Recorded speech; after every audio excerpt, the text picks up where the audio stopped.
Kịch cắn sẽ không, chúc quý vị có những phút giây thư giãn.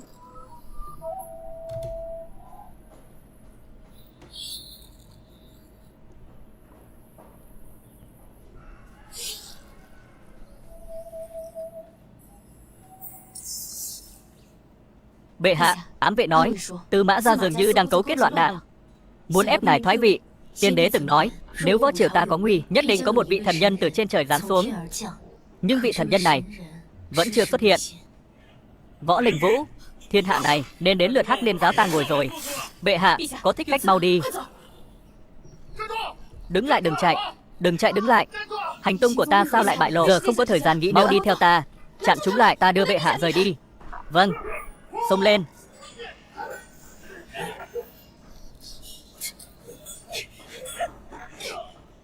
Ở đó, đuổi theo. Lão Vương, ông bảo tôi chờ cái gì vậy? Thần thần bí bí thì có một gã trạch nam thích đọc tiểu thuyết mặt thế, nói là muốn chuẩn bị cho ngày tận thế, nên tích trữ đủ thứ đồ linh tinh, cái gì cũng có. Được, tôi sẽ giao hàng sớm nhất có thể.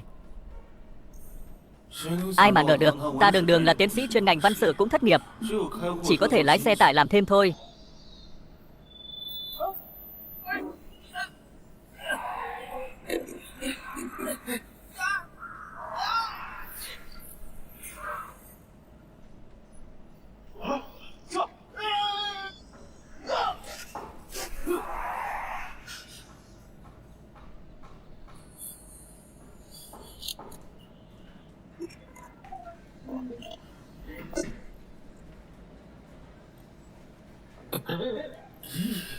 Bệ hạ, đây chẳng lẽ là lời tiên tri của tiên tổ thành sự thật rồi? Xin lỗi nha, ta không cố ý. Tiên sinh, người chính là người mà tiên tổ phái đến cứu Linh Vũ sao? Ý của cô là bây giờ là võ triều Văn Linh năm thứ 36. Đúng thế tiên sinh. Không ngờ ta lại xuyên không đến. Thời mạt kỳ võ triều còn mang cả xe tải vật tư đến đây nữa. Hiện giờ triều đình gian thần lộng quyền, chúng thần cũng nhìn chằm chằm vào địa vị của ta. Linh Vũ cũng thật sự không biết phải làm sao. Bệ hạ yên tâm, có thần vật ta mang đến, giải quyết vấn đề võ triều rất đơn giản. Đúng là như vậy. Tiên sinh vừa rồi thật sự khiến ta và hạ kinh ngạc. Ngay cả cỗ xe khổng lồ người cưỡi đế lại thần dũng như vậy. Tiên sinh, vậy mọi việc đều giao cho người xử lý. Linh Vũ nghe theo người phân phó. Yên tâm, dù là vì ta có thể nằm thẳng ở võ triều, ta cũng có thể bảo toàn cho cô vạn phần chu toàn. Tào Triều khởi. Đại thần đến. Bệ hạ vạn tuế, vạn tuế, vạn vạn tuế. Các vị ái khanh bình thân. Tạ bệ hạ. Chư vị ái khanh, việc triều chính hôm nay sẽ toàn quyền giao cho vị Diệp tiên sinh này. Bệ hạ, đây là vì sao? Ngươi đang dạy hạ làm việc. Ngươi, được rồi Linh Nhi, không cần nhiều lời. Còn có việc quan trọng. Bệ hạ, đây là ẩn thế cao nhân hiến cho võ triều ta thiên tử kiếm. Nghe nói người sở hữu vật này có thể hiệu lệnh các thế lực thiên hạ, không ai dám không theo.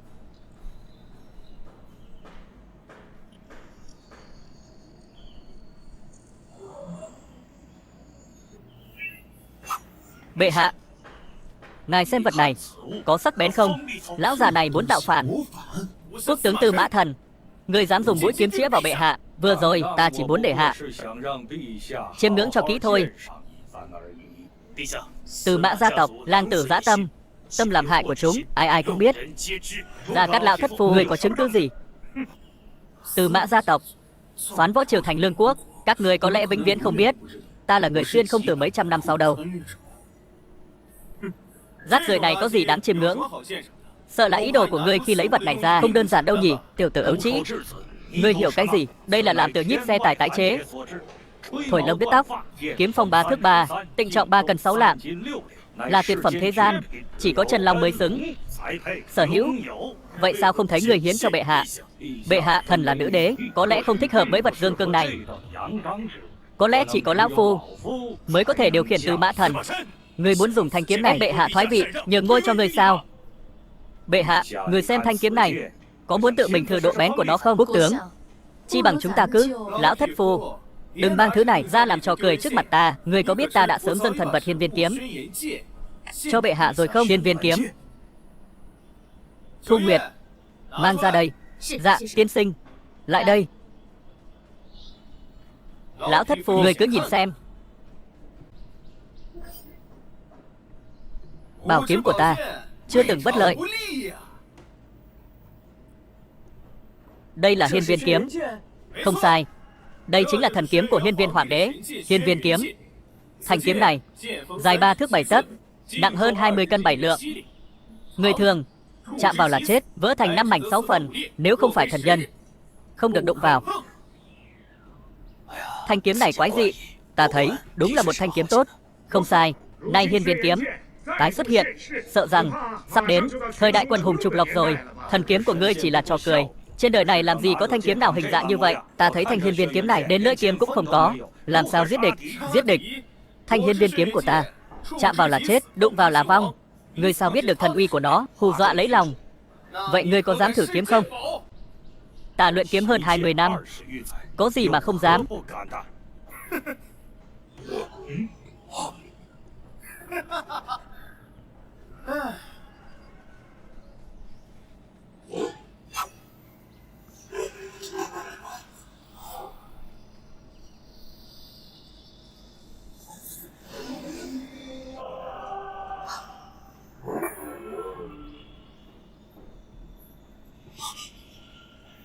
Chỉ bằng thanh thiên tử kiếm trong tay người còn muốn dâng lên cho bệ hạ thưởng lãm sao? Sao có thể? Lão thất phu, tiếp tục thử kiếm đi. Ngươi chạy gì vậy? Đừng chạy mà. Không phải thử kiếm sao? Ngươi đuổi gì vậy? Đừng đuổi nữa. Ngươi không chạy ta sẽ không đuổi nữa. Thân vật của Diệp Huyền quả nhiên kinh hãi vô địch. Thử kiếm gì chứ?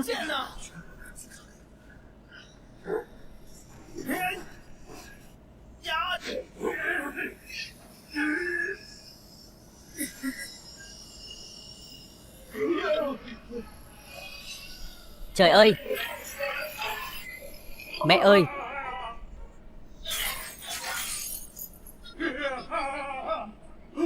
Chạy mau!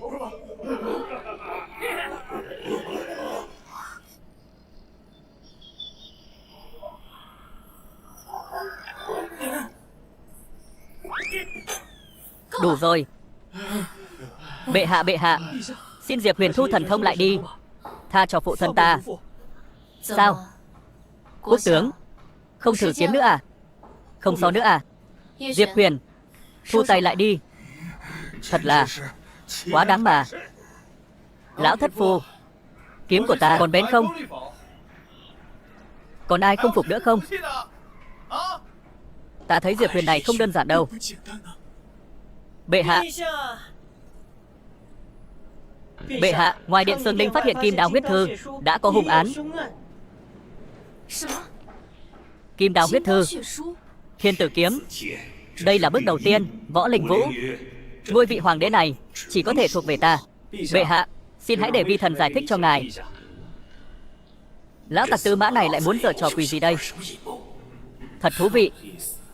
Gia tộc Tư Mã này xem ra là chuẩn bị nhiều mặt. Thiên hạ đại sự do Tư Mã nắm giữ. Dùng chân khí của Tư Mã hợp với tạo hóa của đất trời.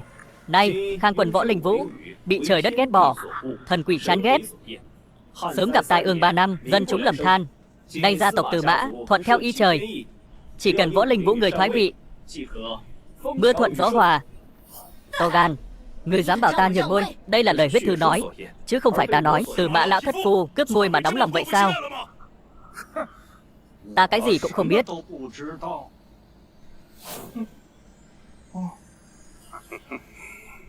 Quốc tướng, không, bệ hạ, trời trở lạnh nên mặc thêm áo vào nhé. Hoàng bào gia thân, đây là muốn tạo phản sao? Các người đây là hại ta rồi. Bệ hạ vạn tuế, vạn tuế, vạn vạn tuế. Bệ hạ vạn tuế, vạn tuế, vạn vạn tuế.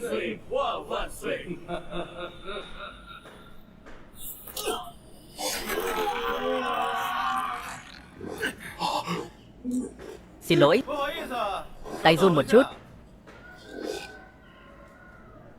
Hôm nay ngươi có lạnh không? Không lạnh. Không lạnh à? Bây giờ ta ấm áp lắm. Ấm áp lắm, không lạnh là tốt. Người già bị lạnh người thì không đáng đâu. Diệp Huyền, ngươi dám hăm dọa cha ta. Vừa rồi tất cả đều là của người khác, làm sang làm bậy. Sao ngươi có thể tin là thật? Vậy chuyện nhường ngôi này đều là huyết thư nói. không liên quan gì đến Tư Mã gia tộc ta. Hơn nữa, vì thiên hạ bá tánh có thể an cư lạc nghiệp, bảo Võ Linh Vũ thoái vị cũng không phải là không được. Các người cũng đều nghĩ như vậy sao, bệ hạ? Tiểu nhân không có học thức gì, cái gì cũng không hiểu. Nếu như không mưa nữa, vụ mùa của võ triều này sợ rằng 10 phần không còn một. Đến lúc đó, hàng ngàn hàng vạn bá tánh chết đói cũng không có gì lạ. Vì nghĩ cho thiên hạ bá tánh, sợ rằng phải để Tư Mã quốc tướng ngồi lên ngôi vị này mới là tốt nhất. Bệ hạ vì thiên hạ chúng sinh, hiến dâng một chút đi.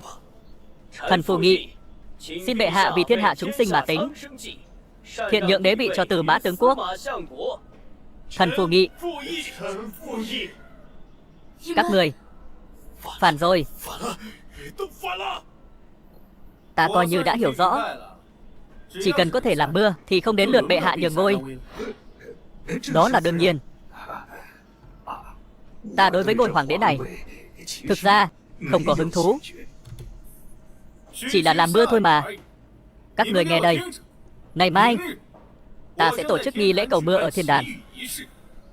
Đến lúc đó nhất định sẽ mưa to như chút nước, giải quyết đại hạn 3 năm của võ triều. Nếu như ta không làm được thì nhường ngôi thì sao? Ta đồng ý. Cái tên Tề Vũ Huy này, ta đã cung cấp cho hắn nhiều tình báo như vậy. Hắc Liên giáo của hắn, ngay cả việc ám sát Võ Linh Vũ, chuyện nhỏ như vậy cũng làm không xong. Hôm nay ở trên triều đình, lão phù có bao nhiêu chiêu thức đều sốt ruột không dùng được. Xin đại nhân thứ tội, tiểu nhân cũng không biết vì sao Võ Linh Vũ lại có thể thoát khỏi lần ám sát này. Lần này thất bại, sau này muốn ám sát, sợ rằng sẽ không còn cơ hội nữa. Thôi vậy, cứ để Võ Linh Vũ tạm thời sống thêm một thời gian. Đợi đến ngày mai cầu mưa, Võ Linh Vũ tự nhiên sẽ mất đi uy nghiêm của đế vị. Đến lúc đó, ta lại ép nàng thiện nhượng đế vị cho ta. Đại nhân anh minh, tiểu nhân đêm nay nhất định sẽ chuẩn bị nhiều hơn, nhất định sẽ khiến Võ Linh Vũ mất hết mặt mũi. Trong nghi lễ này, chuyện triều đình hôm nay ta cũng nghe thấy. Hay là ta đi dò xét Diệp Huyền một phen cũng tốt. Nhất định phải dò xét ra mục đích thực sự của hắn, không thể để bệ hạ thực sự thiện nhượng đế vị. Nếu hắn có gian trá thì ngươi. Diệp Huyền, ngày mai cầu mưa trước mặt mọi người, ngươi thực sự có nắm chắc không? Trước khi xuyên không, ta vừa hay là nghiên cứu lịch sử võ triều. Có mưa hay không ta có thể không nắm chắc sao? Hơn nữa lịch sử diệt vong của võ triều chính là bắt đầu từ năm đại hạn. May mà vật tư trong xe tải của thực phong phú. Bệ hạ yên tâm, tuy rằng còn vài ngày nữa mới có mưa, nhưng thần có thần khí, có thể khiến ngày mai mưa như chút nước. Thần khí, vật này là thần khí phụ thuộc của thần Đông Đình. Pháo ý. Bệ hạ, vạn tuế, vạn tuế, vạn vạn tuế. Hôm nay cầu mưa, chấm sẽ giao hết mọi chuyện cho Diệp công tử xử lý.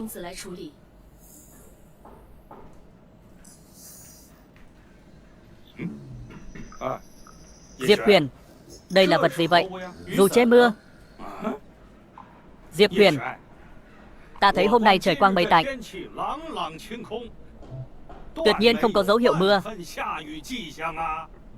Tư Mã quốc tướng cấp cái gì? Nghi lễ cầu mưa còn chưa bắt đầu mà. Vậy sao? Tình cờ phủ ta có một vị cao tăng. Câu trả lời của hắn có thể hoàn toàn khác với người đấy.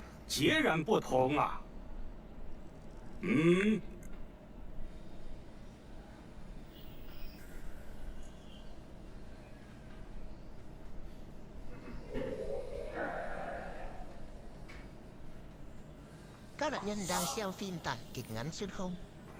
Bệ hạ, tiểu nhân Tề Vũ Huy có chút danh tiếng trong giới ao hồ mạng, tục xưng là thánh sứ Tề Vũ Huy.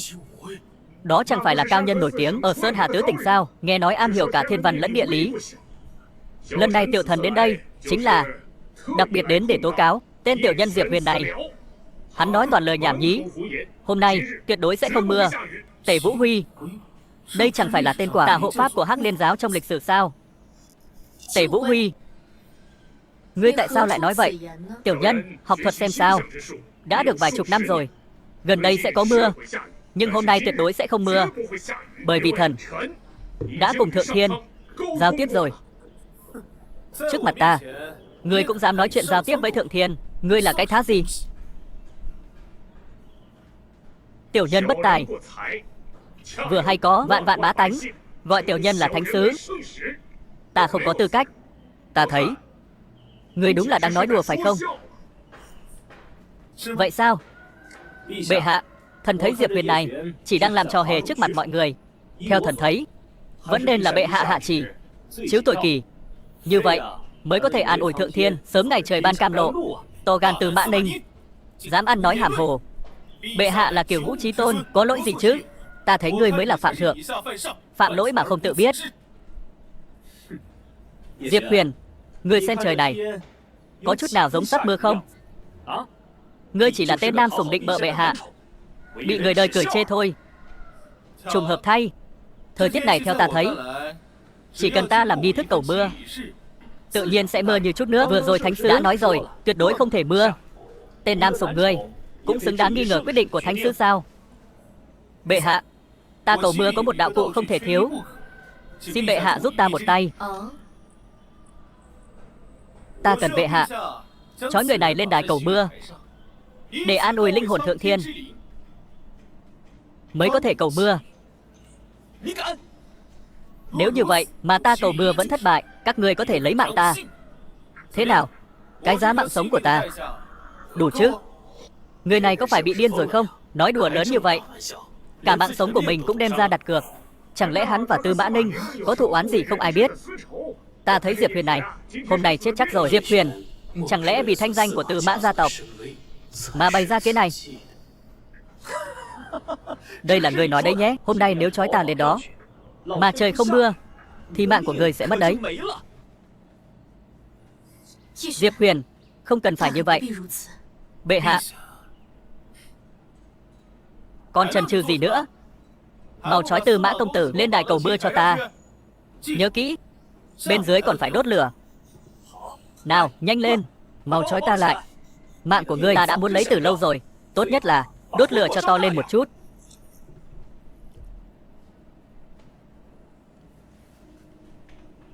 Diệp Huyền, có thể đổi cách trói khác không?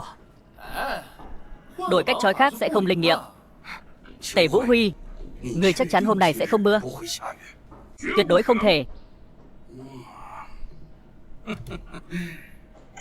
Diệp Huyền, thời gian bàn đến nhang. Nếu mưa không xuống, lão phu sẽ đích thân hành hình ngươi. Thanh danh của Tư Mã gia tộc ta không phải thứ có thể làm cản. Cần gì ba nén nhang? Một nén là đủ. Thu Nguyệt, mang thần khí ta tặng ngươi hầu đại Bắc Ý lên đây.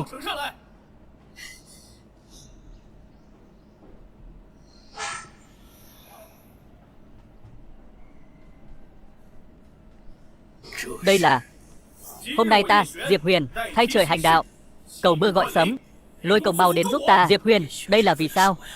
Chẳng lẽ dựa vào cái gọi là thần khí phụ trợ của thần Đông Đình là có thể cầu mưa?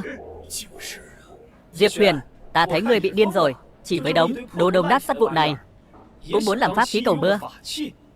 Hay là ta tìm người chữa trị cho ngươi? Ngươi hiểu cái gì chứ? Vật này chứa chân linh Long Vương, nếu đánh thức sẽ có thể tập vũ thành vân, khiến mưa lớn trút xuống. Nếu vật này có thể chứa chân linh, chẳng phải đã thành Long Vương thời nay sao? Thiên lôi tôn tôn, long hổ giao binh, nhật nguyệt lạc chiếu, chiếu ta phần minh, phủ đến phụng hành. Dài dò ta khống, ta không tin. Cao xạ pháo không bắn rơi được một trận mưa. Sáng nay ta đã xem, không khí lạnh tập trung phía trên tầng mây, chỉ cần xúc tác đơn giản là có thể mưa xuống.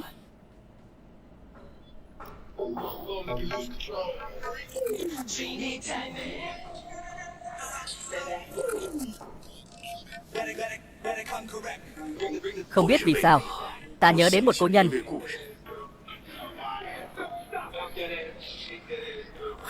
Thật sự nghĩ rằng cho thuật sĩ dưới ao hổ mạng có thể cầu được mưa sao?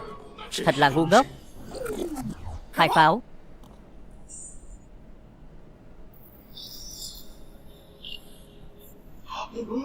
Đây là tuế tại Giáp Tý. Thiên hạ đại cát, Lôi Công giúp ta.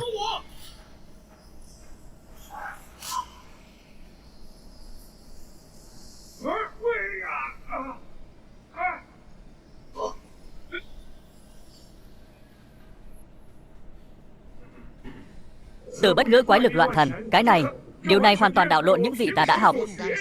Đủ rồi. Chỉ là sấm sét nhỏ thôi. Các người thấy mưa chưa?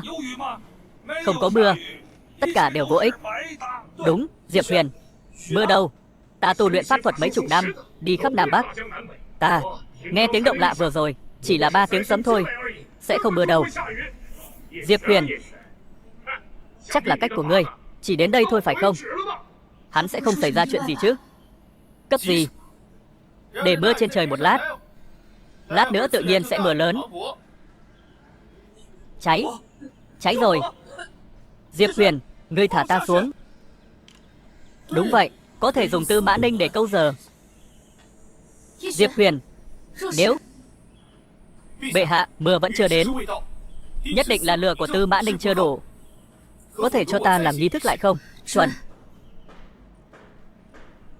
Thôi, xem ra cầu mưa không thành rồi.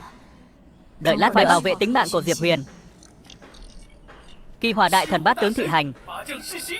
Cháy cháy. Diệp Huyền, ngươi mau thả ta xuống. Thái Ất Chân Tể, Ngũ Lôi Hùng Binh.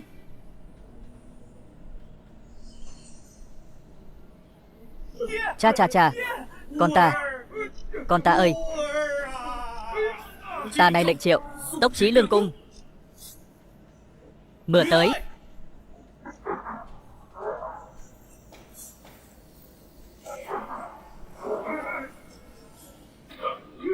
Thần nhân giáng trần. Thật đáng sợ. Tề Vũ Huy, đây là cái người nói sẽ không mưa. Sao lại thế này? Các ái khanh, mưa này thế nào? Lẽ nào người này thật sự là trợ thủ của bệ hạ? Chuyện hôm nay truyền ra, sợ là sẽ ảnh hưởng đến thanh danh của Tư Mã gia tộc. Chuyện nhỏ, đây chỉ là việc nhỏ của ta thôi. Tư Mã Thần, ngươi xem mạng của ta, ngươi còn muốn không? Không dám. Trận cá cược này ngươi thắng rồi. Diệp Huyền, mau thả ta xuống. Vì trận cá cược này ngươi thắng rồi. Mưa đã xuống, có thể thả Huyền tử xuống không? Nếu ta thả Tư Mã Ninh, mưa sẽ tạnh. Vậy thì thể diện của Tư Mã gia tộc ta để đâu? Ngươi đang đùa dẫn quốc tướng sao? Thể diện? Xin hỏi là thể diện của Tư Mã gia tộc nhỏ bé quan trọng, hay là mưa này liên quan đến thiên hạ thương sinh quan trọng? Tư Mã lão thất phu, lần này người coi như là gặp cổ báo rồi. Bệ hạ, để cầu mưa, ta đã cầu nguyện thượng thiên nhiều tháng, và ta dâng cho trời 30 năm tuổi thọ, mới cầu được trời tha thứ, để trời có ý định giáng mưa. Vốn dĩ ngày sau sẽ mưa nhờ công lao của ta, ngày kia thật sự sẽ mưa. Nếu không ta cũng không thể dùng cách mưa nhân tạo để cho mưa xuống sớm. Chính là ngươi vừa làm tổn hại triều đình, mất mấy năm vận nước, hơn nữa còn mượn danh nghĩa của ta cầu xin trời cao. Ngươi có biết làm vậy là trái với thiên hòa? Tương lai võ triều, trời đất sẽ không dung thứ. Vô sỉ, hoang đường. Ngươi dám nói ta mượn danh nghĩa ngươi để cầu mưa sao? Vốn dĩ là vậy. Được rồi, nếu ngươi đã nói cơn mưa này là do Tề Vũ Huy tạo ra, vậy ngươi có cách nào chứng minh không? Dĩ nhiên là có. Cho dù bây giờ là giữa mùa hè nóng bức, ta cũng có thể biến nước thành băng. Mời qua đây xem bảo bối của ta. Đã vào trong nhà rồi, sao còn trói ta lại? Bây giờ ta sẽ cho các người xem thánh sứ Tề Vũ Huy ta làm thế nào để giữa mùa hè biến nước thành băng. Đạo thuật của Tề Vũ Huy ta cũng có nghe nói qua. Nghe nói ban đầu chính là nhờ vào đó mới thu hút được rất nhiều tín đồ. Giữa mùa hè, hắn thật sự có thể biến nước thành băng sao? Nghe nói sau khi sự việc xảy ra, cho dù trong bảo bối có chứa nước nóng, hắn cũng có thể trong vòng 1 khắc biến nó thành băng tinh khiết. Chẳng lẽ thiên mệnh thật sự thuộc về nhà họ Tư Mã? Thú vị đấy. Ta cũng muốn xem thử cái trò biến nước thành băng của ngươi là gì. Muốn xem, bệ hạ. Nếu trò biến nước thành băng này thành công, sẽ đủ để chứng minh ai mới là người cầu mưa thật sự. Đến lúc đó, xin hãy chém đầu tên Diệp Huyền này. Ngươi. Không sao, bệ hạ. Để ta xem trò hề của hắn. Nếu ngươi thật sự chứng minh được ngươi có pháp lực biến nước thành băng, cái đầu này cho ngươi cũng được, có gì không thể. Diệp Huyền, đó là lời ngươi nói đấy. Diệp Huyền, ta thấy ngươi đang tìm đường chết đấy. Càn Tinh Diêu Huy Ngọc Chỉ Đông, Minh Mi Thánh Giả Mạnh Thanh Đồng, Trịch Hỏa Vạn Lý Khảm Chân Cung, Vũ Kỵ Tấn Phát Lai Thái Mông.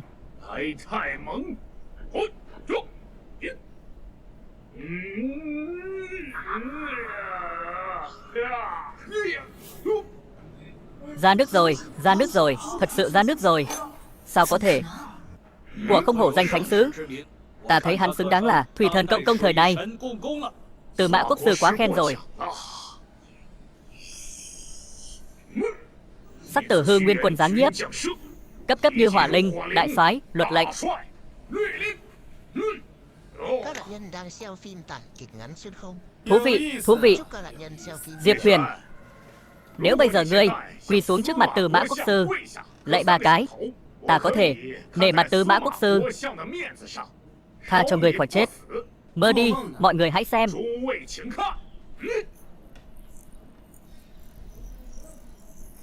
Thật sự đã kết thành băng rồi. Hơn nữa nước này còn tự động chảy ra từ trong chậu. Của thật trăm nghe không bằng một thấy. Thuật pháp trong truyền thuyết, chẳng lẽ đây chính là thứ được ghi lại trong sách sử thượng cổ Vô Căn Chi Thủy? Diệp Huyền, ngươi còn gì muốn nói không? Cho vặt vãnh cũng hay đấy. Tiếc là ngươi gặp phải ta. Diệp Huyền, Tề Vũ Huy đã chứng minh được pháp lực của mình. Ngươi, tên trộm cắp công lao của hắn, còn không mau chết đi chuộc tội. Trò hề này ta 3 tuổi đã không thèm chơi rồi, còn dám giở trò trước mặt ta, lừa bịp ta. Ngươi, mọi người có biết tên Tề Vũ Huy là cao tầng của Hắc Liên giáo đấy. Hắc Liên giáo? Diệp Huyền, người vu khống. Sao ta có thể là loạn đảng của Hắc Liên giáo chứ?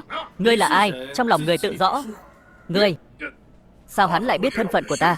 Diệp Huyền, ngươi thấy mình sự thật về việc cầu mưa Tề Vũ Huy vạch trần, cái đầu khó giữ nên bắt đầu vu oan giá họa sao? Thân phận của hắn ngươi nên rõ hơn ta chứ. Diệp Huyền, theo như giao kèo, ta đã biến nước thành băng.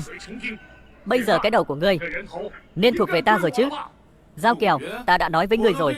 Ta 3 tuổi đã không thèm chơi trò này rồi. Ngươi còn dám lấy nó ra chứng minh mình có pháp lực. Sao hắn có thể là Hắc Liên giáo? Tên Diệp Huyền này sao cái gì cũng nói ra được vậy. Nếu hắn không vu oan giá họa bừa bãi như vậy thì cầu xin Tề Vũ Huy có lẽ còn một đường sống đấy. Vẫn còn quá trẻ. Ngực của những tên loạn đảng Hắc Liên giáo này đều có hình xăm hoa sen đen. Đợi lát nữa ta sẽ cho mọi người xem, chẳng phải sẽ rõ sao? Còn cho biến nước thành đá này, mời mọi người xem. Đây là cái gì? Diên tiêu. Chỉ là diên tiêu làm đá thôi, cũng dám giở trò trước mặt ta. Sao lại có nhiều diên tiêu như vậy? Diên tiêu làm đá có từ xưa rồi. Chỉ cần chuẩn bị 2 chậu nước, chậu to chậu nhỏ đều đổ nước vào, sau đó cho diên tiêu vào chậu to. Như vậy, chậu nhỏ trong chậu to sẽ nhanh chóng hạ nhiệt độ. Nước trong chậu tự nhiên sẽ đồng thành đá. Hình như trong Thiên Công Khai Vật có nhắc đến. Nhưng trong báu vật này tự động phun nước ra thì ngươi giải thích thế nào? Đặt một cơ quan van nước vào trong đó chẳng phải được rồi sao? Có gì khó đâu. Tên Diệp Huyền đáng chết, ta sau này nhất định sẽ băm vằm ngươi. Tề Vũ Huy, ngươi lùi lại làm gì? Ngươi sợ rồi sao? Ngươi chắc chắn đã trong báu vật của ta thứ gì đó dùng cách này để hãm hại ta. Ngươi nóng vội rồi. Vừa rồi ta đã cho mọi người xem nguyên lý biến nước thành đá. Bây giờ ta cho mọi người chiêm ngưỡng hình xăm của hắn.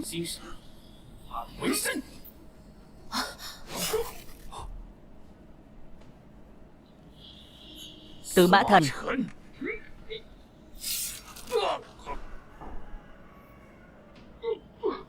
Đa tạ tiểu hữu Diệp Huyền vạch trần tên loạn đảng Hắc Liên giáo này. Lão phu không thể dùng thứ nhất những tên phản đồ này, cứ tiễn hắn xuống suối vàng vậy.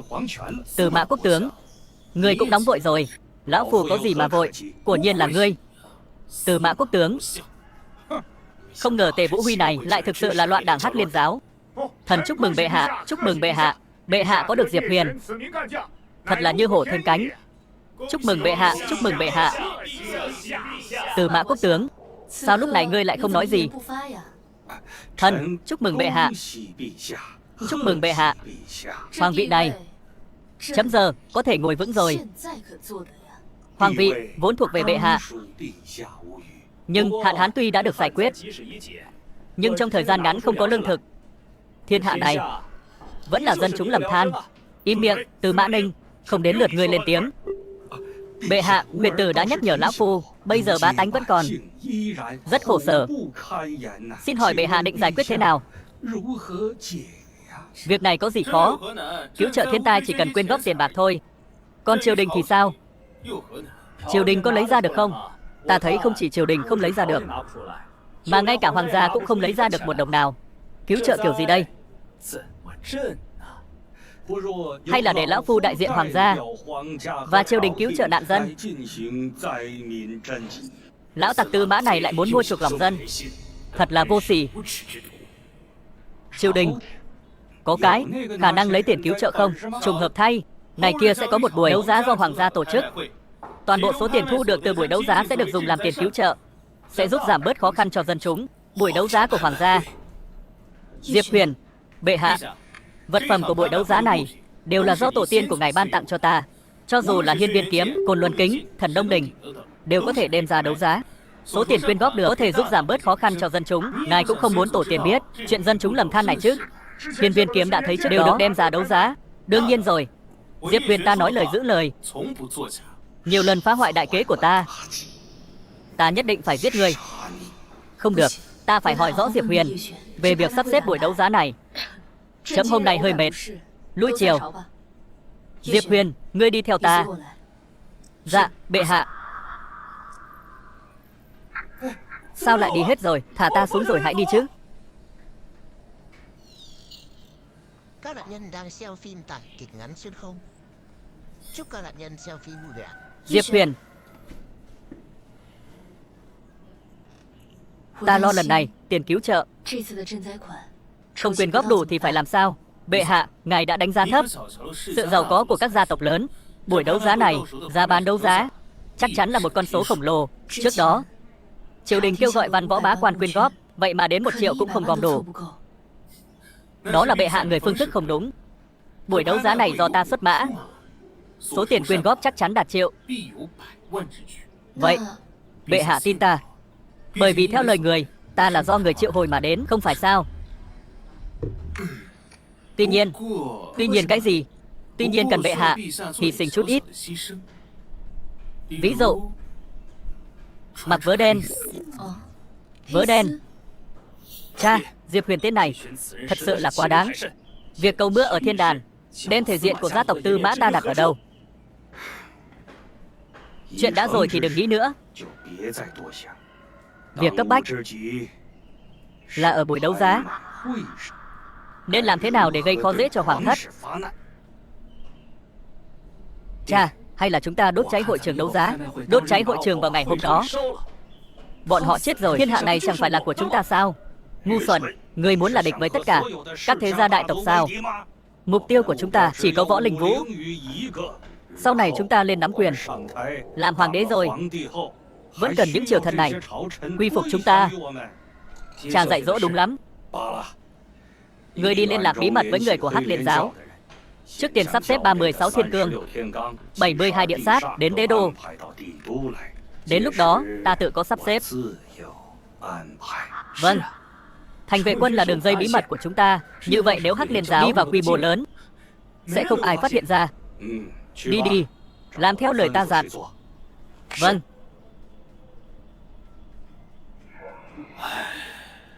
Diệp Huyền, hy vọng ở buổi đấu giá ngày mai, ngươi thật sự có thể quyên góp được đủ tiền cứu trợ thiên tai.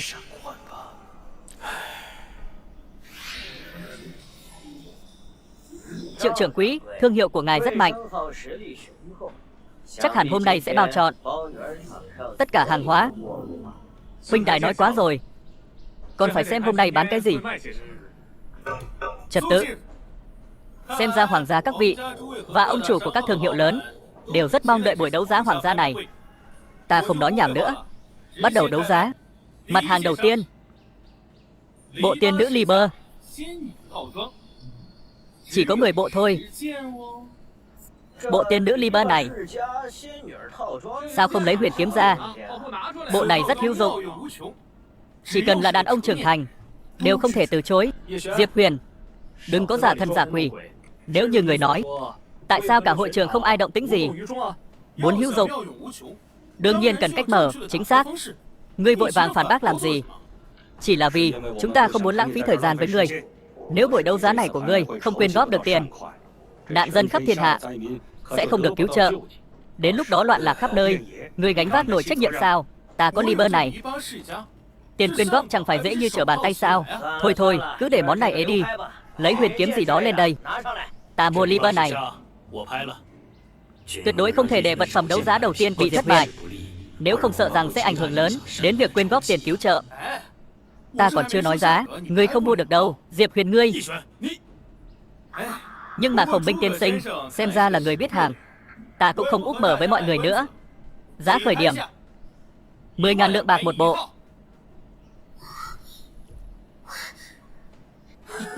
Ta không nghe nhầm chứ? Cái thứ đồ bỏ đi này mà 10.000 lượng bạc, thật sự là muốn tiền muốn phát điên rồi. Cho dù nó được làm bằng vàng bạc đá quý cũng không đáng giá này. Hơn nữa, ta thấy đó chỉ là vài vóc bình thường thôi. Quả nhiên Diệp Huyền, tên nam sủng bên cạnh bệ hạ chính là nam sủng. Thật kém hiểu biết, hoàn toàn không biết 10.000 lượng bạc là khái niệm gì. Ngươi, còn có ngươi, ba người các ngươi mất tư cách đấu giá món đồ này. Cái thứ đồ bỏ đi này, kêu ta mua ta cũng không mua. Sao, 10.000 lượng bạc không ai trả giá sao? Ngươi thật sự nghĩ tất cả mọi người đều ngốc như ngươi sao? Bỏ ra 1.000 lượng bạc mua thứ vô dụng này. Khổng Minh thừa tướng, 1.000 lượng bạc giờ còn muốn không? Đồ ngu xuẩn không thể mưu tính cùng.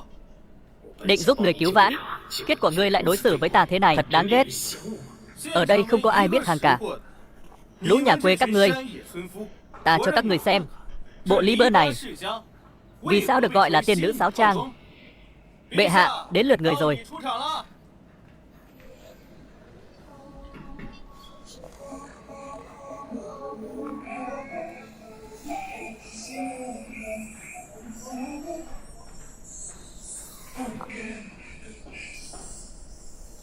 Bệ hạ, tiếp tục đàn, tiếp tục múa.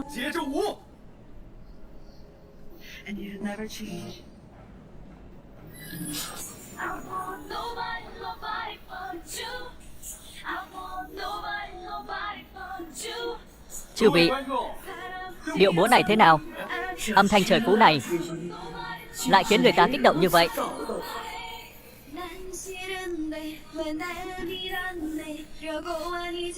Thật là ông nhục. Thật là ông nhục. Nhân đang xem phim tại kịch ngắn xuyên không. Chúc các nạn nhân xem phim. Trời giúp ta rồi. Võ linh vũ như vậy, uy nghiêm hoàng gia còn đâu? Thiên mệnh nên thuộc về ta.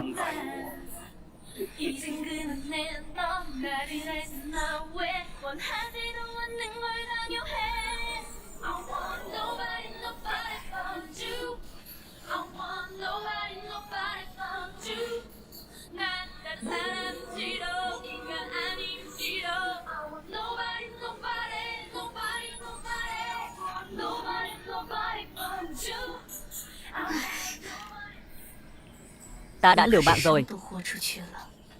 Hãy tin ta, bệ hạ. Chư vị, biết vì sao giá khởi điểm của bộ Liber là 1.000 lượng bạc không? Ta ra 2.000 lượng. Rất tiếc, vì lời nói vừa rồi của ngươi, ngươi không có tư cách đấu giá. Thì ra bộ Liber lại có công dụng tuyệt vời như vậy. Chư vị muốn đấu giá, cứ việc ra giá 5.000 lượng. Cái này, sao mọi người lại nhiệt tình với việc đấu giá như vậy? 10.000 lượng lần 1, 10.000 lượng lần 2, 10.000 lượng lần 3. Chúc mừng vị huynh đài này, bộ Liber thuộc về ngươi. Còn những bộ khác thì sao? Những bộ thị nữ vừa mặc thì sao? Ta cũng có thể mua. Mau đem ra đấu giá đi. Những bộ khác chúng ta sẽ lần lượt đấu giá. Đừng vội. Đủ rồi, Diệp Huyền. Ngươi còn chưa thấy đủ loạn sao? Mặt mũi bệ hạ suýt nữa bị ngươi làm mất hết. Đường đường là nữ đế một nước, lại ở giữa chốn đông người nhảy múa, thật là mất thể thống. Bây giờ lại có loại phong khí này, ta thấy ngôi vị này nên để cha ta làm thì hơn. Xem ngươi làm chuyện tốt gì kìa. Diệp Huyền, bệ hạ đã mất hết thanh danh, thật sự không còn xứng đáng tại vị nữa. Võ Triều nguy rồi. Chư vị đồng liêu, bệ hạ nhất định là bị tên nam sủng này mê hoặc, nhất định là ngươi dùng thứ gì đó không thể để người khác biết để uy hiếp, nên hôm nay mới như vậy. Chư vị hãy cùng ta thanh quân trác, giết hắn. Dừng tay.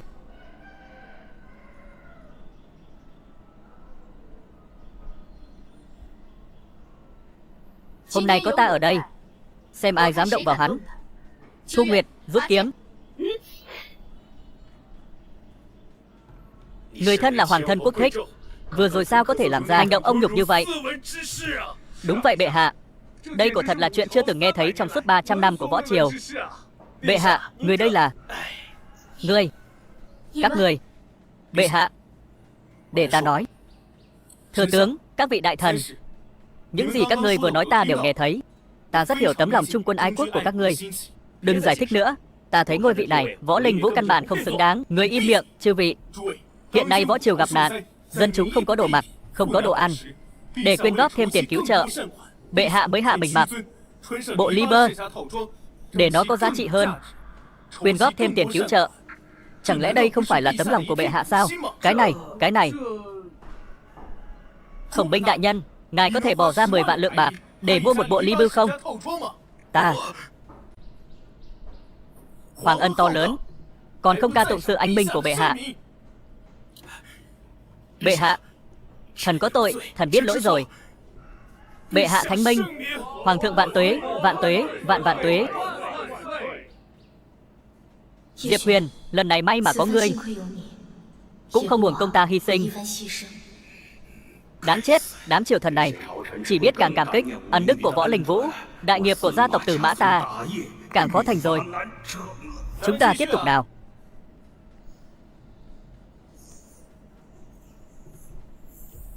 Một 100 lượng, 200 lượng.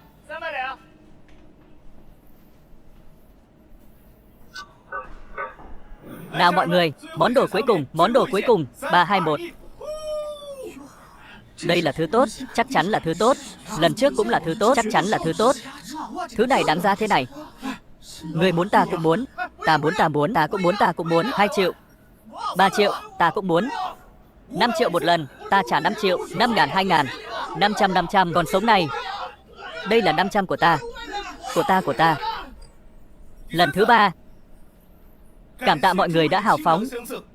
Nếu không có mọi người, buổi đấu giá lần này nhất định không thể quyên góp được số tiền từ thiện lên đến 10 triệu. Không ngờ buổi đấu giá lại có bảo vật như vậy. Tiếc là thương hội tài lực không đủ, không thể lấy hết tất cả bảo vật.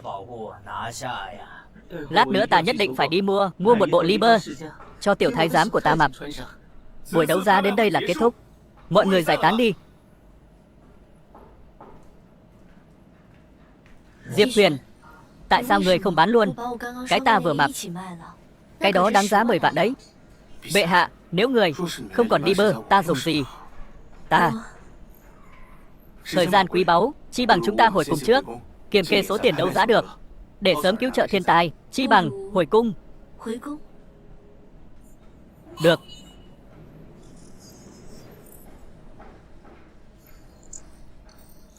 Cha, người cuối cùng cũng đã hiểu. Chúng ta trực tiếp đảo chính, hạ Võ Linh Vũ, không thể kéo dài thêm nữa. Giống như buổi đấu giá này, Diệp Huyền giúp Võ Linh Vũ càng lâu, biến số càng lớn.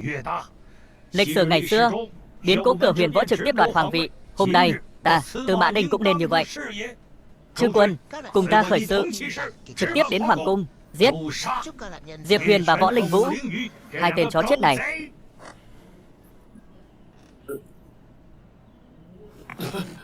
Ái Khanh, ngươi nói ta nên thưởng ngươi cái gì đây?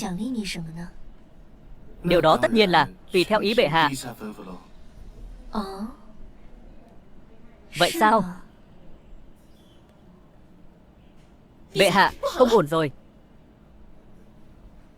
Từ Mã Ninh dẫn theo rất nhiều cao thủ tấn công hoàng cung, hắn ta cuối cùng cũng tạo phản. Ngươi nói gì? Lão tặc Từ Mã cũng dám phá hỏng đại sự của ta. Bệ hạ, hay là rút lui trước đi. Cấm vệ quân của hoàng cung đều bị cao thủ mà hai cha con đều mã hết rồi. Bây giờ chỉ còn ba chúng ta. Ở lại đây chẳng phải là để mặc người ta sâu xé sao? Lui. Lui về đâu? Con cháu võ gia chúng ta chưa bao giờ có tiền lệ không đánh mà lui. Nhưng bệ hạ, đủ rồi. Ta, Thu Nguyệt, ta xin thể sống chết cùng hoàng cung. Diệp Huyền, ngươi mau khuyên bệ hạ đi. Còn núi xanh còn đó, không sợ không có củi đốt. Khuyên gì chứ? Nếu Tư Mã Ninh được thiên hạ, chúng ta còn chạy đi đâu nữa? Các người có khúc nào muốn nghe không? Giờ này rồi, ngươi còn tâm trạng nghe nhạc à? Các người không biết câu chuyện không thành kế sao? Cứu mạng! Xông lên, xông lên! Diệp Huyền, đừng đùa nữa. Cầm kiếm lên, cùng ta ra trận giết địch đi. Bệ hạ, tin ta đi. Không thành kế là chuyện mà đứa trẻ 3 tuổi cũng biết.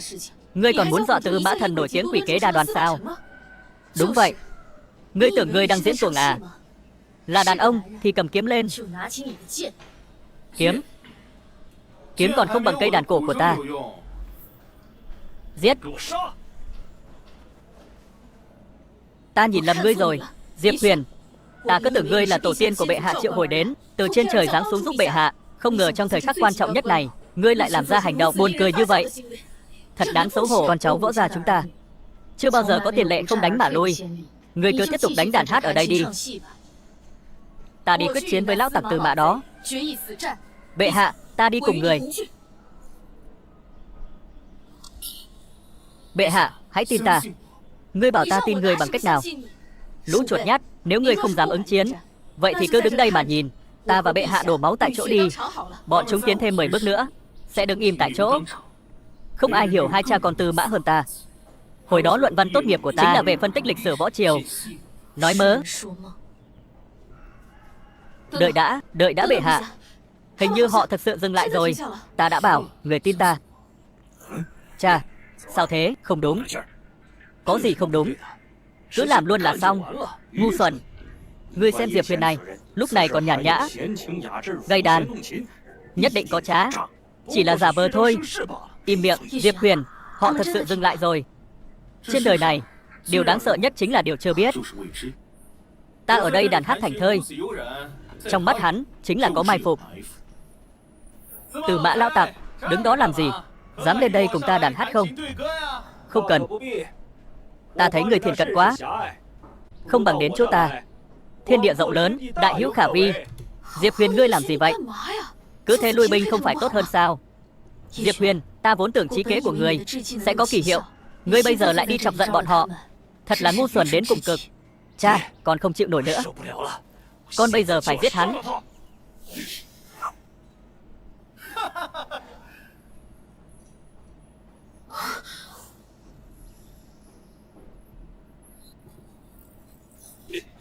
Các ngươi sao lại lỗ mãng như vậy? Cha, con đã đến đây rồi. Ở đây căn bản không có bẫy, không có trá. Tư Mã lão tặc, ta là tín đồ Nam Mô Gắt Linh Bồ Tát. Dám cùng ta một trận không? Nam Mô Gắt Linh Bồ Tát gì đó. Đây chẳng qua chỉ là cái búa lớn thôi. Có tác dụng gì? Vô tri tiểu nhi, vừa rồi ta thật sự bị ngươi hủ đó. Tưởng ngươi có gì dựa dẫm. Ta nghiêm túc đấy. Bây giờ quỳ xuống cầu xin ta tha cho ngươi. Ta có thể tha cho các ngươi một con đường sống. Ngươi điên rồi sao? Chỉ bằng cái búa lớn đó thôi sao? Nực cười, ta theo cha học võ nhiều năm, nay còn mang theo cao thủ trong 36 thiên cang và 72 địa sát của Hắc Liên giáo. Ngươi căn bản không phải đối thủ của chúng ta. Diệp Huyền, sự đã đến nước này, ngươi còn trông chờ gì nữa? Gắt Linh Bồ Tát, bộ dạng bây giờ của ngươi thật sự khiến ta chán ghét. Tin ta đi. Ban đầu không lấy ra chính là để cho các người tiến vào tầm bắn tốt nhất của Gắt Linh này. Bây giờ các ngươi lại gần rồi, chính là sân nhà của ta rồi. Thôi, ta không có hứng thú chơi với các người ở đây. Trò chơi nhà trẻ này nữa. Chư quân, hôm nay nhất định phải chiến. Ta hứa với các người đời đời phồn hoa. Thu Nguyệt, đừng quản tên Diệp Huyền này nữa. Hôm nay ngươi cùng ta chiến đấu. Cho dù là chết, ta cũng muốn cùng hoàng cung chôn chung. Tư Mã lão tặc, Nam Mô Gắt Linh Bồ Tát của ta này, một hơi 3600 vòng xoay, đại từ đại bi độ thế. Nam Mô Gắt Linh Bồ Tát thì có tác dụng gì? Thành vong hồn dưới kiếm ta đi, giết.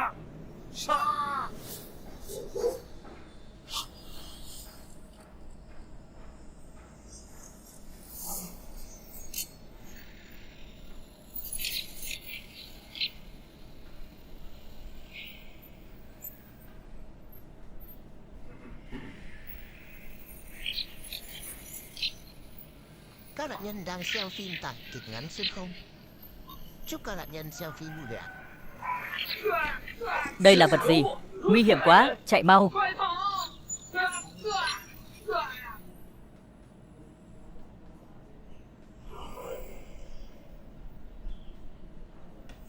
Nam Mô Gắt Linh Bồ Tát này rốt cuộc là vật gì? Thần vật trời ban.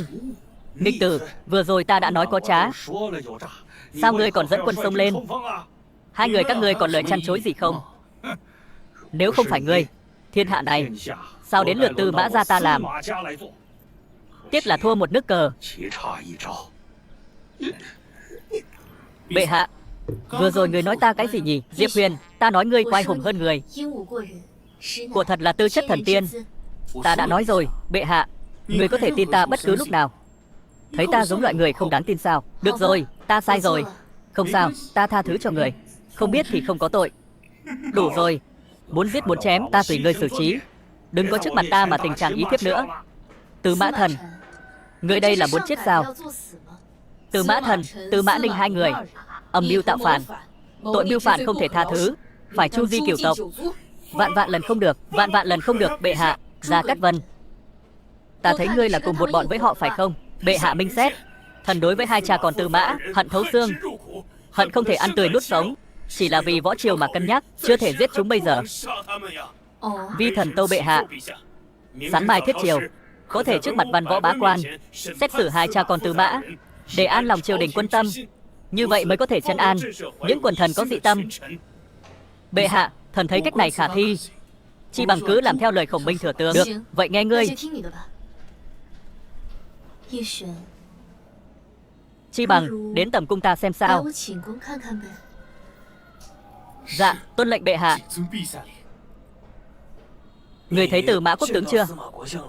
Ngày trước Tư Mã quốc tướng là người đầu tiên đến thiết triều, hôm nay đến muộn. Chẳng lẽ có âm mưu gì?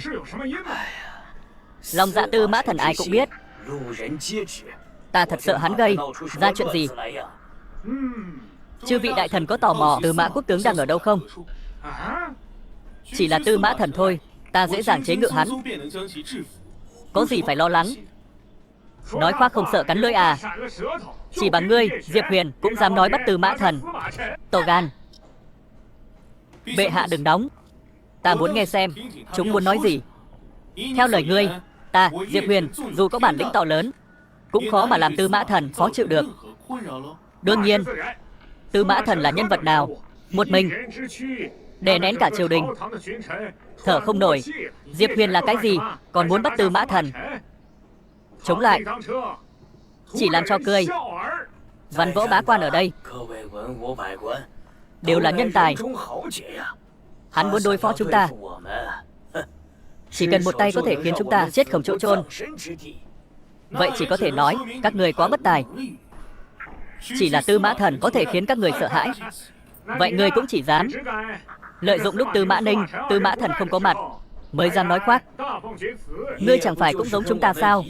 Chỉ là mạnh miệng hơn thôi. Nực cười. Dù Tư Mã Thần đứng trước mặt ta cũng phải quỳ xuống xưng thần sai rồi. Các người hiểu chứ? Ta không nghe nhầm chứ? Tư Mã Thần quỳ trước mặt ngươi, ta thấy ngươi bị Tư Mã Thần dọa cho ngốc rồi. Thu Nguyệt, Khổng Minh thừa tướng, đưa hai cha con Tư Mã Thần, Tư Mã Ninh lên đây. Điên rồi, hắn chắc chắn điên rồi. Ngươi nói vậy mà để Tư Mã Thần nghe thấy, sợ là không sống qua đêm nay.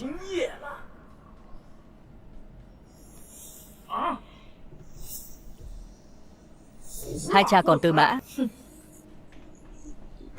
hai người này sao cam chịu nhục nhã như vậy? Chuyện hôm nay nếu truyền ra ngoài, gia tộc Tư Mã làm sao đứng vững trong thiên hạ? Đứng vững, từ nay về sau gia tộc Tư Mã không còn tồn tại. Còn nói gì đến đứng vững? Thu Nguyệt áp giải tội thần Tư Mã Thần, Tư Mã Ninh bái kiến bệ hạ. Diệp Huyền tiên sinh nội thần Tư Mã Thần, Tư Mã Ninh hôm qua to gan dẫn đại quân bao vây hoàng cung, âm mưu tạo phản, tái hiện biến cố cửa Huyền Vũ. Tội đáng buồn chết. Xin trị tội. Hôm qua xảy ra chuyện lớn như vậy, sao ta không hề hay biết gì cả? Hèn gì hôm qua toàn thành giới nghiêm. Thì ra là hai cha con Tư Mã tạo phản. Tư Mã Thần, các chư vị ái khanh ở đây đều cho rằng ta trước mặt ngươi phải run sợ, sợ hãi tột độ. Ngươi nổi giận là chết không chỗ chôn. Ngươi nói vậy có đúng không? Diệp Huyền tiên sinh, tài năng thông thiên triệt địa, lũ vô dụng trên triều. Sao hiểu được Diệp Huyền tiên sinh vì phòng lẫm liệt? Các người nghe rõ chưa? Bây giờ không phải người muốn nói gì thì là cái đó. Diễn cho chúng ta xem có ý nghĩa gì. Bệ hạ, giờ lành đã đến. Thần xin bệ hạ khai mở đại hội công thẩm. Diệp Huyền, giao cho người xử lý. Theo luật võ triều, hai cha con Tư Mã đáng bị Chu Di cửu tộc. Các ngươi còn ý kiến gì không? Chư vị là ngại vì trước đây uy thế của lão tặc Tư Mã, vẫn không dám nói sao? Khổng Minh thừa tướng nói đùa. Chuyện này vẫn phải do bệ hạ tự mình quyết định. Đúng vậy, quả nhiên là một lũ vô dụng. Nếu không có ý kiến, vậy thì theo luật võ triều, Chu Di kiều tộc hai người bọn chúng, Thu Nguyệt, giải đi. Đi. Bệ hạ, nay gian thần võ triều đã bị trừ khử, quốc thái dân an sắp tới. Còn một việc quan trọng, mong bệ hạ sớm cân nhắc. Thừa tướng Khổng Minh, có gì cứ nói thẳng, không cần vòng vo. Lễ bộ thượng thư Trương Hoài Thần, ngươi còn chờ gì nữa? Thừa tướng Khổng Minh, ngươi làm khó ta rồi, thật là khó xử. Vi thần đến muộn, bái kiến bệ hạ. Bình thân, ngươi dẫn những người này đến đây làm gì? Thần nghe thừa tướng Khổng Minh nói, quốc tặc Tư Mã Thần sắp bị trừng trị, liền đêm triệu tập các nhân tài trẻ tuổi, đứng đầu là Văn Thành Đỗ Bạch và Võ Thánh Hoắc Nguyên. Hôm nay đặc biệt vào điện là vì đại sự cả đời của bệ hạ, tuyển phi lập hậu. Thần cung kính thỉnh bệ hạ từ trong số những người này chọn ra một số người làm hậu cung, sinh hạ long tử cho bệ hạ, kế thừa vạn sự nghiệp của võ triều. Hỗn xược, ngươi còn muốn quản cả chuyện này của ta sao? Bệ hạ tự cổ chí kim, vì sự ổn định của vương triều, hoàng đế đều cần sớm tuyển phi. Trước đây quốc tặc chưa trừ, của thực không có cơ hội cho bệ hạ tuyển phi. Nhưng nay quốc tặc đã trừ, mong bệ hạ sớm định đoạt người cho hậu cung. Hèn chi sử sách ghi lại, Võ Linh Vũ cả đời không cưới, hóa ra là do trước đây có Tư Mã Thần ngầm phá hoại. Bệ hạ, những người Trương Hoài Thần mang đến đều là người tài ưu tú nhất của võ quốc ta. Bệ hạ nhất định có thể chọn ra một số người vừa ý mình, mong bệ hạ đừng từ chối. Ngươi tài trẻ tuổi, ngươi gọi những kẻ này là ngươi tài trẻ tuổi, ta thấy chẳng qua chỉ là đám tôm tép nhãi nhép. Bệ hạ, thần không phục. Ngươi không hiểu gì về chúng ta, mà sao lại nói như vậy? Bệ hạ, hắn nói đúng đấy. Người này tên là Đỗ Bạch, 3 tuổi làm văn, 5 tuổi làm thơ, 7 tuổi hết đè dầm, được dân gian xưng tụng là Văn Khúc Tinh Quân Giáng Trần. Còn đây là Hoắc Nguyên, sở hữu long tượng thần lực, 18 ban võ nghệ tinh thông. Còn bọn họ đều là người xuất sắc trong các lĩnh vực. Đây đều là nhân tài mà thần vất vả lắm mới tìm được trong dân gian. Nếu được gả cho bệ hạ làm phi, tuyệt đối sẽ không làm mất uy nghiêm hoàng gia. Chỉ vậy cũng xứng gọi là ngươi tài trẻ tuổi. Còn không bằng một sợi tóc của ta mà dám vào mắt xanh của bệ hạ. To gan Diệp Huyền, đây là việc trong cung, không đến lượt ngươi lên tiếng, càng không đến lượt ngươi lên tiếng. Loại người như vậy cũng xứng vào hậu cung của ta sao? Bệ hạ, nếu hoàng đế không có hậu duệ, nhất định sẽ làm lung lay cơ nghiệp muôn đời của hoàng thất. Ngươi nhất định phải tuyển phi. Khổng Minh, ngươi. Bệ hạ yên tâm, đừng lo lắng. Ta nhất định sẽ cho bọn họ biết, bọn họ căn bản không đủ tư cách vào hậu cung của bệ hạ. Khẩu khí thật lớn, chúng ta không xứng. Ngươi vừa nói, chúng ta còn không bằng một sợi tóc của ngươi. Vậy ý ngươi là ngươi xứng sao? Nếu nhất định phải chọn một người làm bạn đời của bệ hạ, thì hình như chỉ có ta là phù hợp nhất. Ta thấy nhiều người trẻ tuổi như ngươi rồi, chẳng qua là muốn gần bệ hạ hơn một chút, mong được bệ hạ ban cho chút ân huệ, nên dám nói chỉ có mình mới xứng với bệ hạ. Thật nực cười, thật buồn cười. Ta, Đỗ Bạch, từ nhỏ học thơ ca nhạc phú hơn 20 năm, kẻ định hót như ngươi. Trong sách của ta, không 1 vạn thì cũng 8.000. Ngươi nói ta so với ngươi không đáng nhắc tới. Vậy ngươi dám so tài với ta không? Thơ ca nhạc phú. Thơ ca nhạc phú thôi mà. Ta làm dễ như trở bàn tay. Ngươi cũng dám tự dứt nhục trước mặt ta sao? Lão phu lần đầu tiên thấy ngươi dám so thơ ca nhạc phú với Đỗ Bạch. Phải nói là đây là câu chuyện cười hay nhất mà lão phu từng nghe. Hồi đó, một bài thơ của Đỗ Bạch dẫn dắt cả Lạc Dương, hội thơ ca mà hậu thế, từ đó tạo ra điển cố Lạc Dương Chỉ Quý. Nếu nói về ý thơ ca, đừng nói so với Diệp Huyền. Dù là lão phu, trước mặt Đỗ Bạch, Hoắc Nguyên cũng không dám vọng ngôn có được 1-2 phần trình độ của họ. Thôi, muốn so thì so nhanh lên.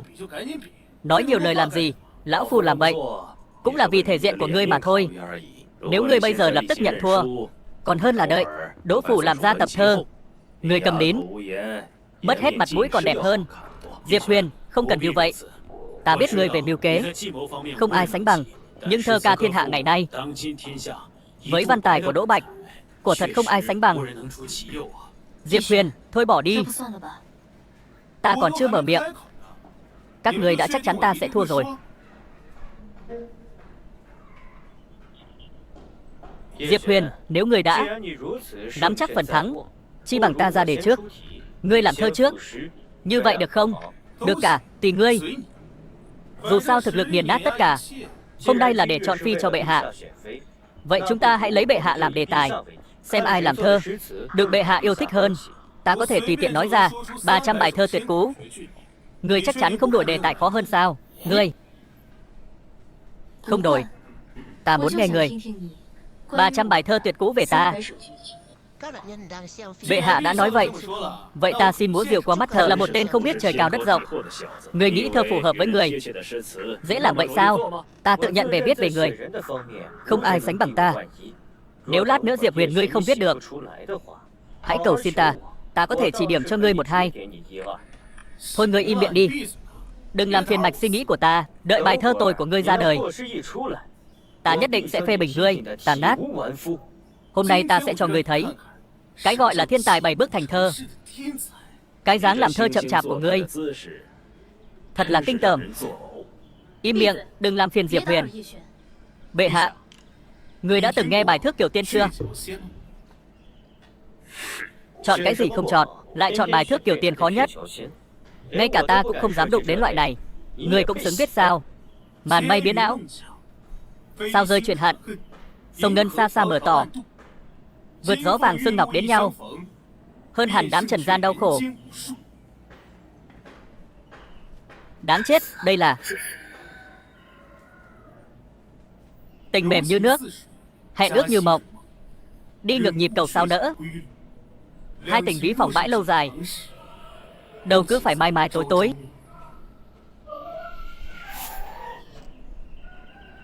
Bệ hạ, bài thơ này người có thích không? Hai tình nếu dài lâu, bài thơ tuyệt cú nghìn năm.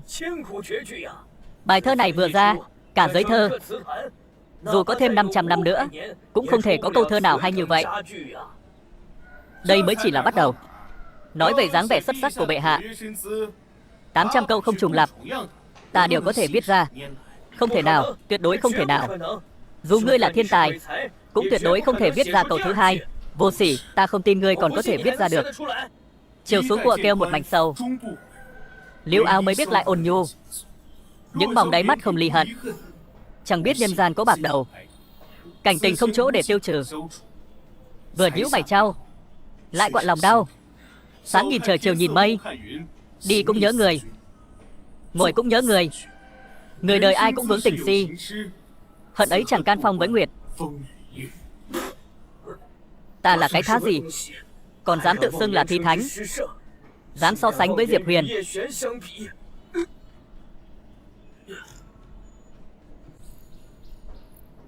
Hận ấy chẳng can phong với nguyệt.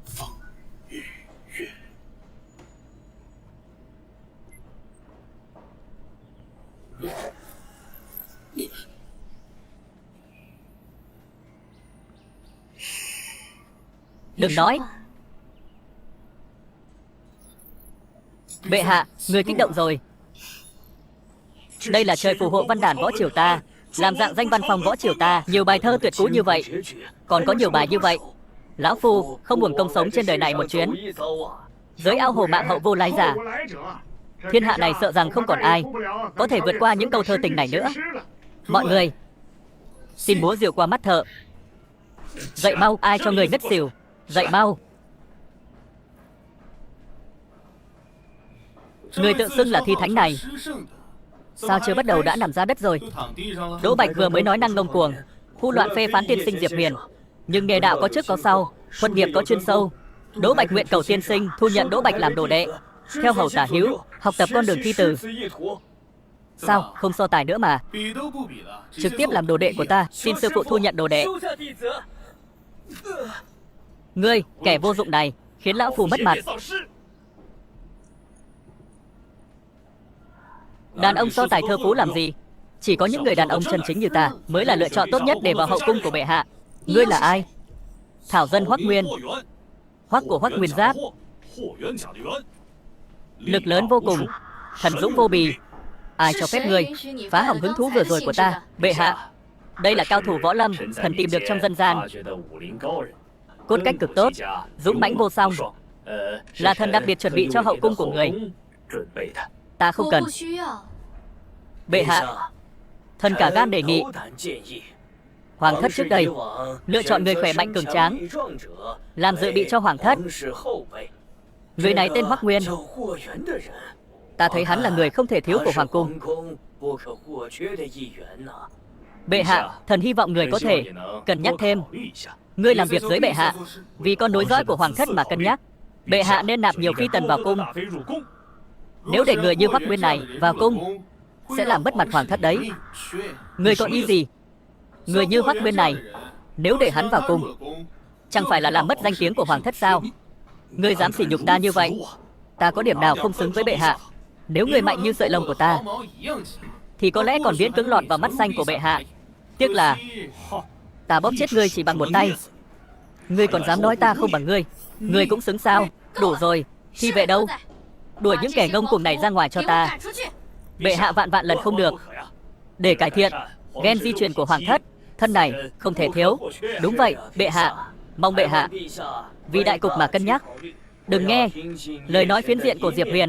Mặc dù tài năng của Diệp Huyền thực sự xuất chúng, nhưng người tên Hoắc Nguyên này, có lẽ bệ hạ cũng nên cân nhắc đấy. Các người, bệ hạ yên tâm, mọi chuyện có ta. Vì các người đều thấy người tên Hoắc Nguyên này không tệ, vậy thì để hắn so tài với ta một phen. Tự nhiên sẽ thấy sự chênh lệch giữa hắn và ta như trời với vực. Diệp Huyền chẳng lẽ bị bệnh gì sao? Đúng vậy, Hoắc Nguyên này khối người to lớn như vậy, nhìn là biết có thể dễ dàng bóp chết Diệp Huyền. Hắn còn dám so tài với hắn. Nghĩ kỹ đi, Diệp Huyền, ta thấy ngươi tay trói gà không chặt. So tài với Hoắc Nguyên này thực sự không phải là hành động sáng suốt đâu. Không sao, tên Hoắc Nguyên này không chịu nổi 3 chiêu trên tay ta. Ngươi thật sự không biết chữ chết biết như thế nào sao? Ngươi có biết 5 tuổi ta đã bắt sống chó hoang, 10 tuổi đã tay không đánh chết hổ dữ trên núi. Thân hình nhỏ bé của ngươi, sợ là một cú đấm của ta cũng không chịu nổi đâu. Hoắc Nguyên, vì hắn muốn đấu với ngươi, ngươi cứ chịu hắn đi. Để hắn biết ngươi mạnh mẽ đến nhường nào, ta lo mình vô tình đánh chết hắn một đấm mất. Diệp Huyền, ngươi dám ký giấy sinh tử với ta không? Câm miệng. Ngươi là cái thá gì mà dám ký giấy sinh tử với Diệp Huyền? Bệ hạ đừng tức giận, hại sức khỏe. Giấy sinh tử, ta có gì không dám. Tốt tốt tốt, ta sẽ cho người biết thế nào là tàn nhẫn. Ta thấy không cần ký kết trạng phiền phức như vậy, trực tiếp quyết đấu là được. Chết là người thua kém người. Như thế nào? Như người mong muốn. Lại đây, các người tránh ra, nhường chỗ cho chúng ta. Diệp Huyền, không cần như vậy. Điểm đến là dừng. Khổng Minh thừa tướng, ngài không biết rằng cuộc tỷ đấu này điều tối kỵ chính là Lưu Tâm. Nếu ngài đã coi trọng Diệp Huyền, vậy ngài sao không nhường sân khấu cho cậu ấy? Nếu Hoắc Nguyên thật sự đánh bại Diệp Huyền, cũng có thể lấy lại cho lão phu chút thể diện vừa mất. Nhưng mà Khổng Minh thừa tướng, ngài cứ bình tĩnh xem. Diệp Huyền, ngươi thật sự nắm chắc vạn phần sao? Bệ hạ, thần đã nói, hãy tin thần. Diệp Huyền, lát nữa ngươi chết cũng không an. Đây là hàn thiết ngoài vũ trụ, rèn thành bảo đao sư tâm, nặng 20 cân 7 lạng. Được chết dưới đao của nó là vinh hạnh của ngươi. Chỉ cần giết ngươi, bệ hạ nhất định sẽ cảm sự dũng mãnh nạp ta vào hậu cung.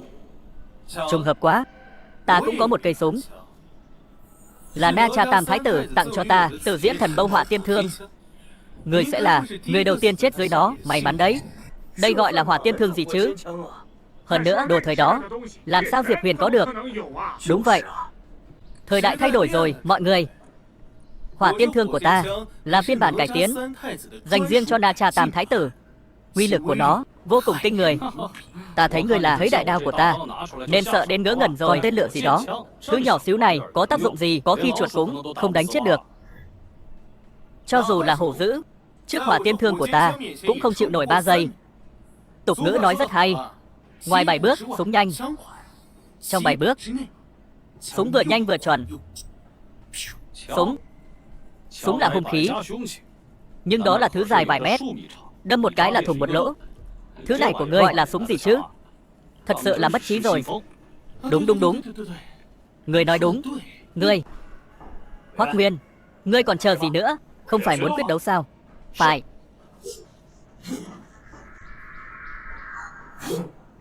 Xong rồi, nhìn uy thế này, Diệp Huyền nhất định không thể đỡ được. Diệp Huyền, nếu ngươi có mệnh hệ gì, ta sẽ cho tất cả mọi người chôn cùng ngươi. Chết đi.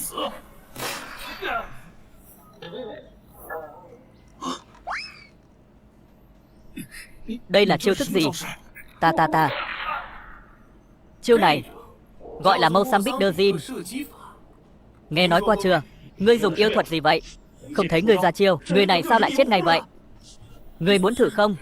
Đừng chỉ ta không muốn thử. Vừa rồi ngươi chỉ hắn một phát, hắn liền ngã xuống. Ngươi đừng quản chiêu thức của ta. Ta chỉ hỏi ngươi, trận tỷ thí này có phải ta thắng không? Phải. Vừa rồi lão phu chỉ nghe một tiếng nổ lớn, Hoắc Nguyên liền ngã xuống đất. Hỏa tiên thương của Na Cha Tam Thái tử quả nhiên đồn đúng như lời. Lão phu thật sự được mở rộng tầm mắt, chưa từng thấy trên đời có thần binh lợi khí tốt như vậy. Diệp Huyền tiên sinh quả nhiên văn võ song toàn, văn chương không chỉ áp đảo ta, mà ngay cả võ công cũng dễ dàng đánh bại Hoắc Nguyên. Vừa rồi ta lại dám đòi tỷ thí với Diệp Huyền tiên sinh. Im miệng. Thua Diệp Huyền cũng đã đành, còn dám ở đây tâng bốc hắn. Ta đã bị Diệp Huyền tiên sinh khuất phục. Lão tặc, ngươi căn bản không hiểu sự lợi hại của Diệp Huyền tiên sinh. Đây gọi là bướm khôn bướm đậu lên đầu con chim. Diệp Huyền tiên sinh dạy dỗ đúng lắm. Ngươi lại đây, có gì hơn người không? So tài với Diệp Huyền này, chẳng lẽ ngươi không muốn trở thành phi tần của bệ hạ sao? Không dám. Trương Hoài Thần, ta đã nói rồi, bọn họ không bằng ta 1/1000. Làm sao có thể lọt vào mắt xanh của bệ hạ, trở thành phi tần của bệ hạ? Lễ bộ thượng thư này, lần này là đã phải tấm sắt rồi. Ai mà biết, Diệp Huyền bình thường lại là kỳ tài văn võ song toàn. Diệp Huyền, ngươi nhất định phải ngăn cản việc bệ hạ lập hậu cung sao? Hoàng thất tử tự là quan trọng. Nếu ngươi 3 lần 7 lượt phá hoại, khiến hậu cung của bệ hạ chậm trễ chưa lập, ngươi gánh vác nổi trách nhiệm này sao? Có ta ở đây, cần gì phải lập hậu cung? Bệ hạ, ngài nói đúng chứ? Chấm. Có một mình Diệp Huyền là đủ rồi. Chấm. Từ khi lên ngôi đến nay đã 12 năm rồi, ta cũng cần có đủ con nối dõi để củng cố giang sơn của mình. Giờ ta tuyên bố, không lâu nữa ta sẽ thành hôn với Diệp Huyền, nạp Diệp Huyền làm phu quân của ta. Các vị có mặt ở đây, có ý kiến gì không? Ta và bệ hạ đã sớm tâm đầu ý hợp. Thần không có bất kỳ ý kiến gì. Thần không có ý kiến. Chúng thần cùng chúc bệ hạ và Diệp Huyền sớm sinh hoàng tử. Báo. Bệ hạ, hàng chục vạn nạn dân Nam Cương dưới sự lãnh đạo của Hoàng Thiên Vương đã tạo phản. Ngươi nói gì? Hàng chục vạn nạn dân tạo phản? Thời gian trước, triều đình mới cấp 5 triệu lượng bạc đi cứu trợ. Bây giờ ngươi lại nói với ta ở đây rằng nạn dân Nam Cương đều tạo phản. Bệ hạ, 5 triệu lượng đối với việc cứu trợ thì chẳng khác nào muối bỏ bể, căn bản không giải quyết được vấn đề. Đó là 5 triệu lượng bạc, không phải 5.000 vạn 50 vạn. 5 triệu lượng bạc mà không giải quyết được vấn đề của nạn dân. Ngươi là heo sao? Diệp Huyền, Đừng tưởng được bệ hạ sủng ái là ngươi có thể phản bác ta. Ngươi hiểu gì về cứu trợ thiên tai? An phận làm người bên gối bệ hạ không tốt sao? Chuyện triều chính không phải ngươi có thể xen vào.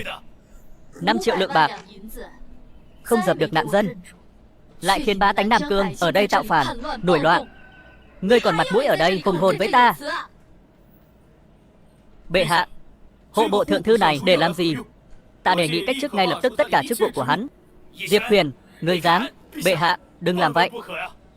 Dương thượng thư lần này cứu trợ, cho dù không có công lao, cũng có khổ lao, không thể cách chức ông ấy. Đúng vậy bệ hạ. Hãy cho Dương thượng thư một cơ hội chuộc tội. Nạn dân nổi loạn, không phải ý của ông ấy. Cho hắn cơ hội để thêm nạn dân nổi loạn sao? Xét thấy rừng thành này thật sự vô dụng, tuyên bố tất cả hoạt động cứu trợ tiếp theo sẽ do ta tiếp quản. Ai tán thành? Ai phản đối? Diệp Huyền, ngươi muốn cướp chức vụ của ta sao? Cướp chức ngươi sao? Ngươi loại người vô đức vô năng này có tư cách gì làm hộ bộ thượng thư ta? Bệ hạ, Diệp Huyền không có kinh nghiệm cứu trợ thiên tai. Nếu để hắn đi tiếp nhận cứu trợ thì sẽ gây ra đại loạn. Đúng vậy bệ hạ. Kính xin bệ hạ hạ lệnh cho Diệp Huyền dừng trò hề này lại. Tất cả im miệng. Các người chẳng lẽ quên là ai quyên góp được 1.000 vạn lượng bạc này để cứu trợ sao? Nhưng mà cứu trợ không phải trò trẻ con. Ai nói ta không biết cứu trợ? Diệp Huyền, hỗn xược. Dân nạn sống sót đã khó khăn, ngươi còn bảo họ xây tẩm cung cho ngươi. Ngươi còn là người sao? Hành động đại nghịch bất đạo này chẳng lẽ không sợ gây ra dần phẫn sao? Xin hỏi, đây chỉ là lấy công thay trợ cấp thôi. Cái này các người cũng không hiểu sao? Thật là một lũ vô dụng. Diệp Huyền, lấy công thay trợ cấp này là sao? Các người lúc cứu trợ chỉ phát một miếng ăn, còn lại không làm gì khác. Đương nhiên, ta mỗi ngày đều phát cháo ngoài thành, cứu sống vô số mạng người. Cứu trợ không làm vậy thì còn gọi gì là cứu trợ? Chỉ phát cháo thì có tác dụng gì? Hơn nữa trong quá trình phát cháo, kinh phí cứu trợ không biết bị tham nhũng bao nhiêu. Theo ta thấy, đám dân nạn này chỉ nên ăn gạo lứt trộn cho. Bọn chúng căn bản không xứng uống cháo. Dân nạn sống cuộc sống vô cùng khốn khổ, ngươi lại còn cho bọn chúng ăn gạo lứt trộn cho. Ngươi còn là người sao? Gạo lứt này nếu không trộn cho, có thể duy trì phát lương thực, sợ là không đến 1/10. Phần còn lại bị đủ loại quan lớn quan nhỏ bòn rút, biết làm sao được. Đây là căn bệnh trầm kha của võ triều, không phải dễ dàng giải quyết. Cách này quả thực không tệ. Gạo lứt trộn cho cũng được đi. Tại sao còn bắt họ xây tẩm cung cho ngươi và bệ hạ? Thật là lao dân tốn quả, vô ích. Nếu ngươi không tin, có hứng thú đánh cược với ta không? Cá gì? Nếu lấy công thay trợ cấp của ta có hiệu quả, ta muốn mạng ngươi. Nếu vô dụng, mạng ta cho ngươi. Diệp Huyền, không được. Sao nào? Ngươi dám cá không? Ngươi chắc chắn thua, không nghi ngờ gì. Sao ta không dám cá? Diệp Huyền sao lại thế này? Khẩu khí lớn thật. Ngươi chắc chắn mình thắng sao? Không biết ngươi làm hộ bộ thượng thư này trong đầu chứa cái gì? Diệp Huyền tiên sinh khi đánh cược với người khác đã bao giờ thua chưa? Ngươi lại còn nghĩ mình nắm chắc phần thắng. Ách ngồi đáy giếng. Với kinh nghiệm ta nắm giữ hộ bộ bao nhiêu năm nay, nếu cách cứu trợ này hiệu quả, không cần đợi đến khi kết thúc đánh cược, ta sẽ đập đầu chết ngay tại đây trong đại điện này. Tự tin thật. Ta thấy lần này Diệp Huyền nguy rồi. Dương Thanh, đó là người xuất thân Trạng Nguyên, trọng thân triều đình. Thêm vào đó, kinh nghiệm làm quan bao nhiêu năm, sao có thể thua Diệp Huyền trong việc cứu trợ? Diệp Huyền nguy rồi. Đủ rồi. Trật tự. Phái triều. Dương Thanh, ta có một kế có thể giúp võ triều ta huy thành an, và nhất định phải loại bỏ Diệp Huyền, tên sùng thần bên cạnh bệ hạ. Kế gì? Bệ hạ, người xong chưa? Đến rồi, đến rồi. Ngươi nhìn, ta ăn mặc thế này được không? Chúng ta vi hành lần này thực chất là để thị sát dân tình. Ta ăn mặc thế này chắc sẽ không bị nhận ra chứ? Đeo cái này vào là được rồi. Nhưng mà thời gian tới thì phiền bệ hạ đóng giả thị nữ của ta nhé. Chúc các nạn nhân selfie vui vẻ.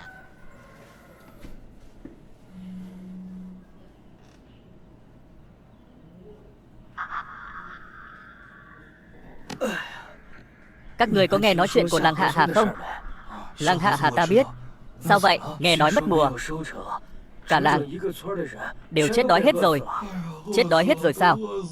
Ngươi có bằng chứng gì? Chuyện này cần bằng chứng gì nữa? Các người cũng biết chuyện Lăng Hạ Hà rồi. Thật là trời không có mắt, ông trời mù rồi. Cả làng đều bị chết đói. Năm đại hạn, chúng ta những nạn dân này phải làm sao đây? Các người có biết là do triều đình có gian thần mới hại chúng ta ra nông nỗi này. Gian thần đó là ai vậy? Nghe nói tên Diệp Huyền đó là nam sủng của bệ hạ, giờ đang đắc ý lắm. Đều tại tên Diệp Huyền đáng chết này. Chắc chắn là hắn làm gian thần trong triều, mê hoặc bệ hạ lại tham nhũng ngân lượng, mới khiến thiên hạ bây giờ thiên tài liên miên. Đúng, chính là tên Diệp Huyền này hại chúng ta ra nông nỗi này. Thật là một lũ ngu xuẩn. Diệp Huyền là đại thần tốt nhất trong triều của ta. Ngươi là ai? Đến lượt ngươi lên tiếng à? Ngươi, cô ấy là gia đình của ta.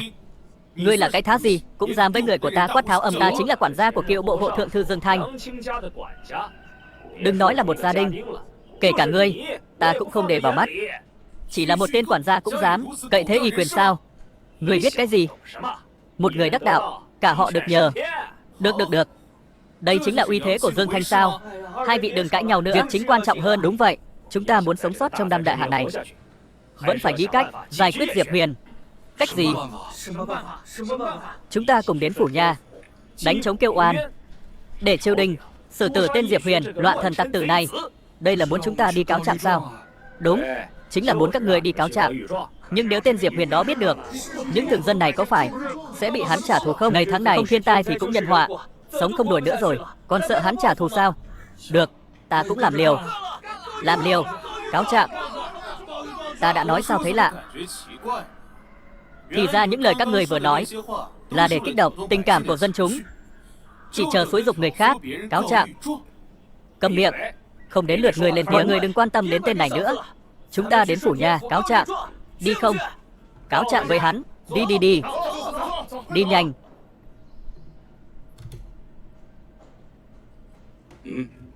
Bên ngoài xảy ra chuyện gì vậy? Đại nhân, có người đánh trống kêu oan. Đi theo ta ra xem thử. Cố lên. Lát nữa chúng ta cứ việc cáo trạng, để tên Diệp Huyền đó không có chỗ chôn. Chỉ có như vậy, mọi người mới có thể sống sót trong này.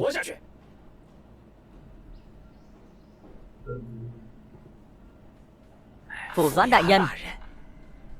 Diệp Huyền nào? Diệp Huyền tiên sinh, đây là muốn ta tạm thời đừng tiết lộ thân phận của hắn sao? Xem thử đám người này muốn làm gì đã. Phủ Doãn đại nhân, vừa rồi nghe thấy ngài nói Diệp Huyền, ngài đã biết chúng ta muốn cáo trạng hắn sao? Ý gì vậy? Phủ Doãn đại nhân, hay là chúng ta cùng với nhóm nạn dân này vào trong rồi nói? Tất cả mau vào trong cho ta. Đi. Vào trong rồi nói.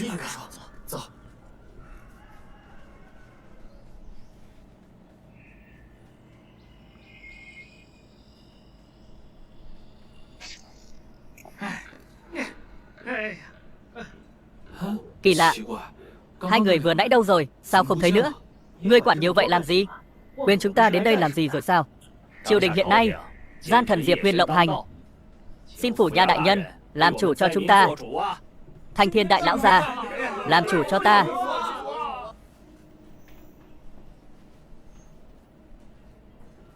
Đường dưới là ai? Trạng cáo bản quan. Hắn ta làm sao lên được vậy? Ngươi chính là Diệp Huyền.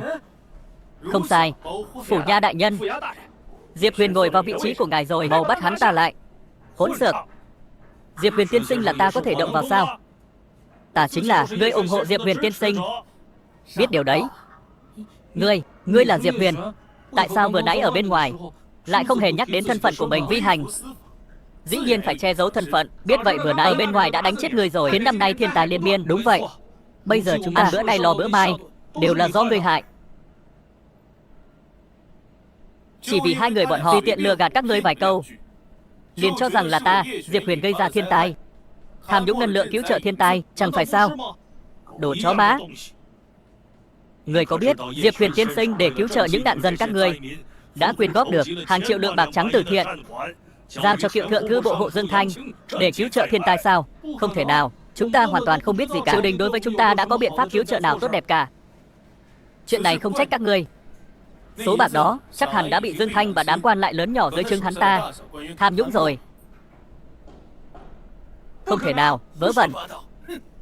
Lão Phu không thể nào tham nhũng khoản cứu trợ thiên tai. Diệp Huyền, ngươi đừng có vu khống người khác. Ta lo lắng cho thiên hạ, một lòng vì dân. Lão gia, ngài đến rồi. Chúng ta rốt cuộc nên tin ai đây? Bọn dân đen, những lời ma quỷ của tên Diệp Huyền đó. Các người cũng tin sao? Dĩ nhiên là tin Dương đại nhân rồi. Chúng ta quen biết nhau từ nhỏ mà. Sao ta lại lừa ngươi chứ? Cái này, xét thấy tình nghĩa, bao nhiêu năm qua, hãy tin Lưu Nhị đi. Diệp Huyền, ngươi xem, dân ý thuộc về ta. Dân ý thuộc về ngươi. Nếu dân ý thuộc về ngươi, thì Nam Cương đã không nổi loạn. Ngươi biết cái gì? Đó chỉ là ngoại ý muốn. Ta đã hiểu rồi. Hôm nay chuyện dân chúng tập hợp lại cáo trạng này là do ngươi đứng sau xúi giục, là do Dương quản gia và Ngưu Nhất làm. Vớ vẩn. Ta và Dương lão gia không có quan hệ gì đấy. Ngươi là tự biết đối lý. Bây giờ mới vu khống người khác phải không? Phỉ báng trọng thần triều đình. Đáng tội gì? Nặng thì 50 đại bản, giam vào thiên lao, chờ đến mùa thu xử trảm. Diệp Huyền, ngươi muốn làm gì? Ngươi muốn giết người diệt khẩu sao? Nhóm nạn dân chúng ta cũng không phải dễ chọc đâu. Tin hay không, ta lật đổ phủ nha này của ngươi. Hỡi mọi người, nghe ta nói. Bây giờ các người xông lên đánh chết hắn ta. Pháp luật không trách được số đông, các người sẽ không sao đâu. Còn có thể trừ bỏ gian thần triều đình. Làm đi, làm đi, làm đi. Đánh chết hắn ta. Làm đi, làm hắn ta đi. Cầu đàn, thiết trụ, sao hai người lại ở đây? Bên tường thành đang tuyển công nhân, một ngày 5 đồng tiền lớn, còn bao ăn ở. Rất nhiều người đang tranh nhau đi đấy. Hai người không đi à? Vừa kịp lúc gặp. Vương Tiểu Hoa, sao người vẫn còn sống? Đúng vậy. Các người làng Hạ Hà không phải đều đã chết rồi sao? Sao có thể? Người làng chúng ta đều đi làm công cả rồi. Cuộc sống bây giờ tốt hơn trước nhiều. Đến nước này, các người còn tin lời Ngưu Nhị sao? Thật sự là thật. Cho dân chúng vào đây. Ta hỏi ngươi, việc tuyển công nhân xây tường thành, ngươi thấy thế nào? Đó là chuyện tốt trời ban. Nghe nói công trường có thật ngày nào cũng được ăn cơm khô, còn trả cho công nhân rất nhiều tiền. Vậy, ngươi thấy cách cứu trợ này thế nào? Tốt hơn nhiều so với việc ở ngoài thành nạn dân bằng cháo. Bây giờ đi nhận cháo, biết đâu còn phải xếp hàng cả ngày. Nhưng cuối cùng, biết đâu lại chỉ được uống nước lã. Vớ vẩn, sao có thể là nước lã được? Ngươi, tên đại gia kia, ngươi biết cái gì? Gạo triều đình phát, cuối cùng đều bị bọn quan thảm ăn hết. Chúng ta đương nhiên chỉ được uống nước lã. Không thể nào. Có gì không thể? Vương Tiểu Hoa, vừa rồi ngươi nói chuyện xây tường thành tuyển công nhân là chuyện gì vậy? Nghe nói triều đình có một vị đại nhân tên là Diệp Huyền, đặc biệt tìm việc cho những người nạn dân nghèo khổ chúng ta. Đúng, cho nạn dân lao động kiếm tiền, tự nuôi sống bản thân. Mọi người, Diệp Huyền này có phải là gian thần triều đình không? Thảo dân biết tội. Các người đây là ngồi trên đài chính là Diệp Huyền đại nhân, còn không mau quỳ xuống tham kiến Diệp Huyền đại nhân. Diệp Huyền đại nhân vạn phúc. Các người còn cho rằng ta, Diệp Huyền, là nguyên nhân khiến cuộc sống các người khốn khó sao? Không dám. Các người cũng đều bị tiểu nhân lừa gạt. Ta tha tội cho các người. Đứng dậy đi. Cảm ơn Diệp Huyền đại nhân. Huynh đệ, chúng ta cùng lên nào. Đánh chết Ngưu Nhị và tên đại nhân phía sau hắn. Suýt chút nữa hắn khiến chúng ta oan uổng vị đại nhân thanh liêm Trần Chính. Đánh hắn, chúng ta cùng lên. Đánh chết hắn. Giết hắn, giết chúng. Được rồi, việc tuyển công nhân xây tường thành quan trọng hơn. Các người mau đi đi. Đừng bỏ lỡ thời gian tuyển dụng. Còn Ngưu Nhị gì đó, ta sẽ xử lý. Coi như các người may mắn. Cảm ơn đại nhân. Dương Thanh, theo dao kèo trên chiều, hình như người đã thua rồi. Ta còn nhớ có người từng nói, nếu mình thua thì sẽ đập đầu tự tử. Đây, cột đấy, im miệng. Lão Phu không nhận thua.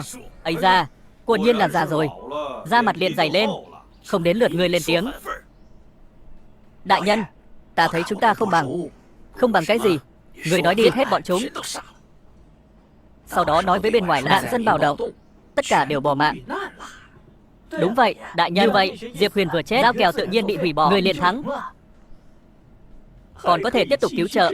Khi đó rất nhiều bạc.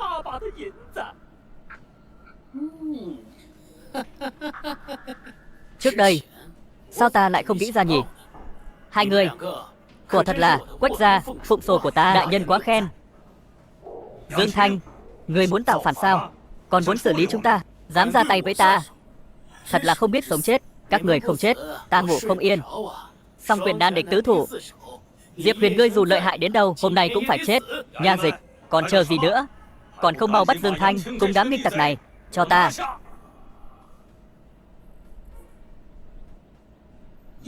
Các người nha dịch trong phủ Thuận Thiên đều là người của ta. Lão gia lần này đắc tội rồi. Ngươi muốn làm gì? Bây giờ các ngươi cả quỳ xuống dập đầu cầu xin ta. Nói không chừng ta có thể tha cho các ngươi một mạng. Phản rồi, các ngươi đều phản cả rồi.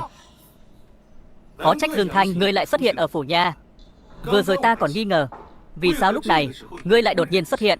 Thì ra là có nha dịch thông phòng báo tin à? Diệp Huyền, năng lượng của ta, ngươi căn bản không thể tưởng tượng nổi lớn đến mức nào. Ngươi còn muốn đối đầu với ta? Thật là tự tìm đường chết. Tự tìm đường chết. Ta thấy người tự tìm đường chết là ngươi. Nằm mơ giữa ban ngày, ta thấy ngươi bị dọa choáng váng rồi đấy. Chúng ta nhiều người như vậy, ngươi lấy gì mà chống cự? Diệp Huyền tiên sinh, đợi lát nữa ta yểm hộ cho ngươi chạy trước đi. Không cần. Ôi chao, ngươi chính là trụ cột của quốc gia. Võ triều chúng ta tuyệt đối không thể thiếu ngươi. Yên tâm. Ngươi nghĩ ta xuất cung không có chuẩn bị gì sao? Ngươi có thể có chuẩn bị gì? Ở đây không có một ai. Đúng rồi, còn có tên tiểu gia đình bên cạnh ngươi, gầy như gà yếu vậy. Cô ta có thể đánh được ai chứ? Dương Thanh, ngươi thật sự khiến ta mở rộng tầm mắt. Gia đình thị vệ của ta có thể địch vạn người. Ngươi tưởng cô ta là nữ bố tay thế sao? Thôi được rồi, các ngươi cùng lên đi, giết bọn chúng. Các người dám ra tay?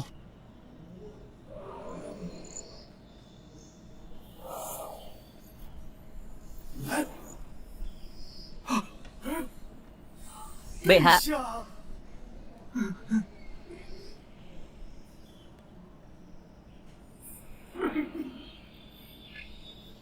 Bệ hạ tha mạng. Ta xem các ngươi muốn giết ai đây? Dương Thanh gia, ngươi thật vi phong. Ngươi vừa nói muốn giết ai, sau đó lại đổ tội cho ai? Thần, tội đáng buồn chết. Xong rồi bệ hạ, thần luôn không nỡ nhìn thấy cảnh chém giết. Vẫn là xử lý nhẹ nhàng với bọn họ đi. Vậy ngươi nói xem xử lý thế nào? Lần này không chu di kiều tộc bọn họ, tha cho người nhà của bọn họ, còn bản thân bọn họ xử Lăng Trì. Ta thiện tâm, không đỡ thấy cảnh tượng thảm khốc. Chuẩn tấu. Diệp Huyền, ngươi dám? Im miệng. Đây đã là ân huệ lớn lắm rồi. Thần, tạ ơn Long ân. Bây giờ ngươi cuối cùng cũng biết điều rồi. Diệp Huyền tiên sinh, ngươi làm sao lại đem bệ hạ cùng ra ngoài vậy? Đương nhiên là để bệ hạ thấy rõ những nỗi khổ của nhân gian, như vậy mới không bị gian thần che mắt. Tiên sinh, của là thần nhân. Bệ hạ, các quan viên của võ triều rõ ràng bản thân đã không ổn rồi. Ngài chọn lựa như thế nào vậy? Những quan viên này đều do quốc tử giám đề bạt lên cả. Ta nghĩ chúng ta nên đến quốc tử giám một chuyến. Những người này giao cho người xử lý. Lão gia, chuyện của Dương Thanh các đại thần triều đình đều biết. Diệp Huyền, lần này coi như người may mắn thoát được một kiếp nạn. Ngày mai ngươi đi mời đặc sứ của Đông Doanh đến đây, cứ nói là ta có hậu lễ muốn tặng. Đặc sứ Đông Doanh. Diệp Huyền làm mất mặt ta quá thể. Đã, Dương Thanh không giết được hắn, ta sẽ liên kết với người Đông Doanh xử lý hắn. Vâng. Diệp Huyền, ngươi chọc ai không chọc, lại cứ chọc vào ta. Ngươi có biết năm xưa tên Hoắc Nguyên đó là cháu họ xa của ta không? Học nhi thời tập chi, bất diệt duyệt hồ. Học nhi thời tập chi, bất diệt duyệt hồ. Ai đang ngủ? Là Lý Mập Mạp. Đồ vô dụng, nhà không tặng quà hậu hĩnh, đút lót cũng thôi đi, vậy mà còn dám ngủ. Ta phạt ngươi ngày mai mang cho ta 100 lượng bạc, nếu không hậu của tự ngươi gánh lấy. Triệu Phu Tử, đêm qua ta thức làm việc mới ngủ được, tha cho ta đi. Thế này cũng gọi là quốc tử giám? Ngươi uổng lạn thầy. Ngươi là ai? Diệp Huyền, đây là Diệp Huyền. Ta nghe cha ta nói, hắn gần đây ở triều đình rất nổi bật. Nghe nói hắn văn võ song toàn, ta thấy đây là ở triều đình các đại thần định hót lẫn nhau.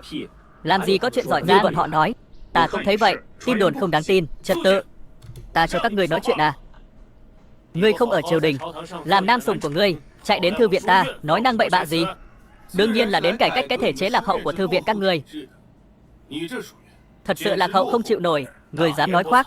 Ngươi, nam sủng của bệ hạ cũng xứng nói cải cách thư viện.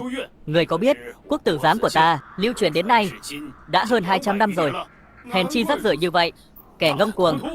Quốc tử giám cũng là thứ ngươi có thể nói bậy. Quốc tử giám trước mặt ta là cái thá gì? Ta tùy tiện mở một thư viện cũng dễ dàng vượt qua nó. Quả nhiên là tên nam sủng không biết suy nghĩ. Quốc tử giám là nơi đứng đầu về học vấn của triều ta. Nếu tùy tiện mở một thư viện mà vượt qua nó, ta sẽ quỳ trước mặt người, gọi ngươi là cha. Nghe thấy chưa? Ngay cả trẻ con cũng hiểu sự hưng thịnh của quốc tử giám. Chỉ có loại tiểu bối vô sỉ như ngươi mới dám nói khoác. Ta, đúng, chính là ngươi. Có hứng thú làm học trò của ta không? Sau khi thành tài, đánh bại các bạn học hiện tại của ngươi. Ta không nghe nhầm chứ? Hắn lại chọn một tên ngốc nhất làm học trò. Cười chết ta rồi. Ngay cả học trò cũng không biết chọn, còn muốn làm thầy, tự rước nhục vào thân. Im miệng. Ta thật sự có thể sao? Theo ta, ngươi sẽ có thể. Được, học trò bái kiến thầy. Nhưng mà thầy, ta không có tiền đóng học phí và tặng quà gì cả. Không cần. Không thiếu chút đó. Cũng không phải thầy nào cũng như hắn. Còn đòi quà cáp.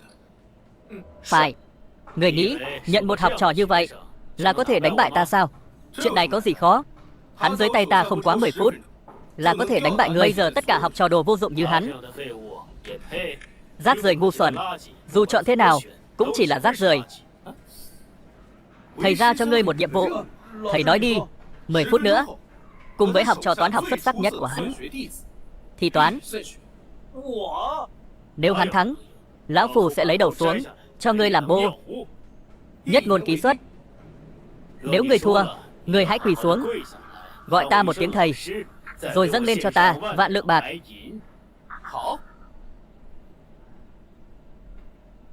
Thầy, ta không làm được. Thầy nói ngươi làm được là được. Thầy tự có diệu kế. Hèn chi lại nhận hắn làm học trò. Dù sao một kẻ ngốc sẽ nhận một kẻ ngốc khác. Nhớ những gì hai người vừa nói.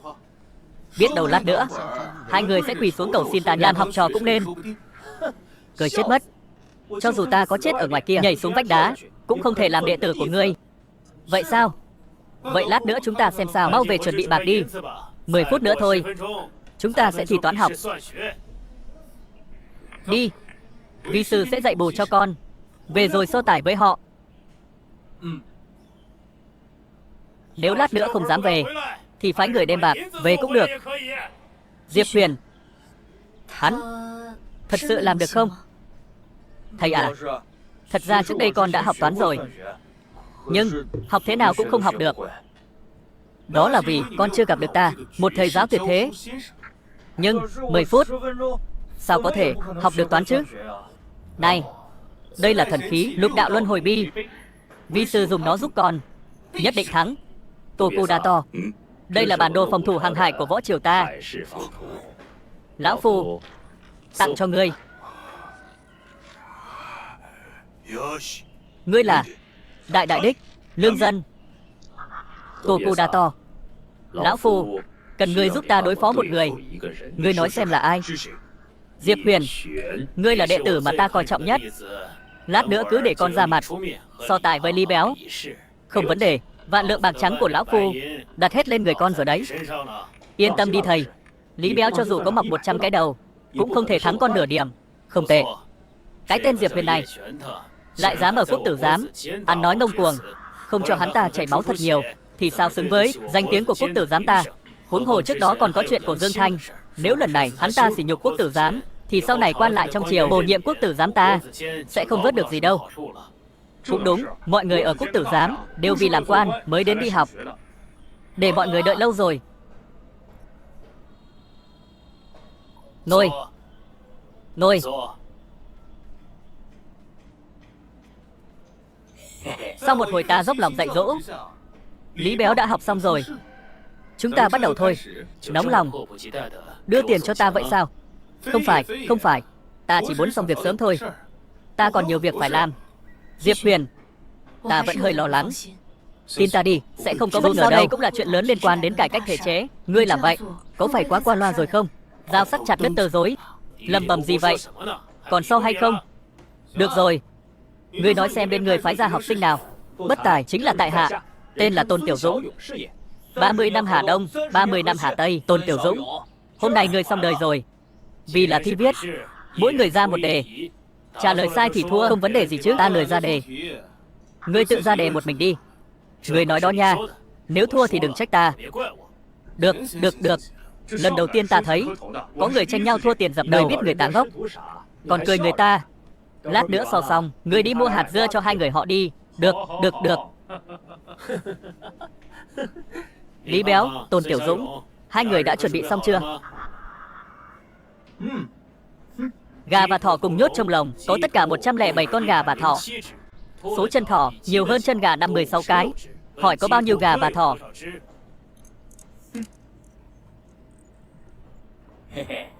Gà 62, thỏ 45.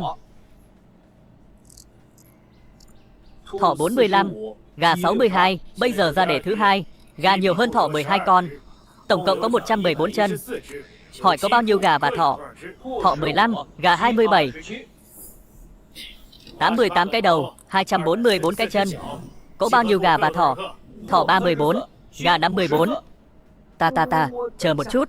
Ta vẫn chưa tính xong. Trên tay Lý Béo rốt cuộc đang cầm cái gì vậy? Sao có thể tính nhanh như vậy?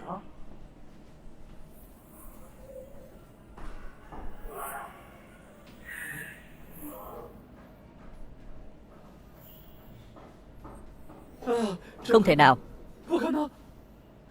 Có nhện, chuồn, ve sầu, 3 loại động vật, tổng cộng 18 con, tổng cộng có 118 chân, 20 đôi cánh. Hỏi có bao nhiêu con chuồn? Chắc chắn là ngươi không tính được rồi. Ta tính ra rồi. Đáp án là tổng cộng 8 con. Không đúng, là 7 con chuồn, 6 con ve sầu, 5 con nhện. Lý Béo, ngươi chắc chứ? Ngươi sợ hắn làm gì? Ta chắc chắn. Ngươi tính sai rồi. Một bài toán đơn giản như vậy cũng có thể tính sai. Ta không sai, là ngươi sai. Thần kỳ. Lý Béo phế vật này còn dám nói Tôn Tiểu Dũng sai. Thật sự là không biết mình nặng bao nhiêu. Ta thấy ngươi bị Diệp Huyền dạy một lúc trở nên ngốc hơn rồi. Hai người im miệng, ồn ào cái gì? Như thế nào? Cậu tạp chủng, ngay cả bài này mà ngươi cũng tính sai. Không thể nào. Ta đúng. Phế vật. Ngươi nói muốn hái đầu xuống cho ta làm gì ấy nhỉ? Bồ đi tiểu.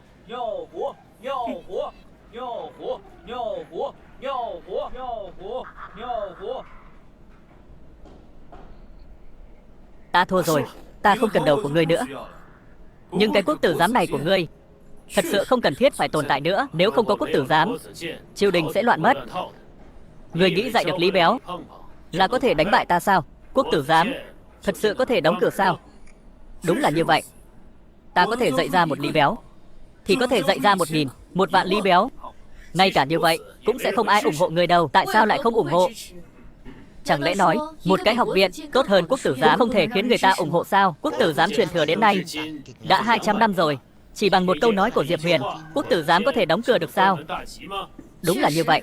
Đang nằm mơ à? Đây chính là tổ tông truyền lại đó. Chỉ bằng một câu nói của Diệp Huyền, quốc tử giám có thể đóng cửa sao? Vậy sao? Sao ta lại không thấy vậy nhỉ? Diệp Huyền, ngươi vọng tưởng tự mở học viện thay thế vị trí của quốc tử giám. Ý tưởng không tệ, nhưng sẽ không ai ủng hộ ngươi đâu. Nếu bệ hạ ủng hộ ta thì cũng phải để bệ hạ biết mới được. Chỉ cần ta để học sinh không truyền ra ngoài, tin ta thua, ai biết được. Hơn nữa, văn võ bá quan và quốc tử giám của ta có liên quan mật thiết, càng không ai ủng hộ ngươi. Tiếc thật. Ta đã biết hết rồi.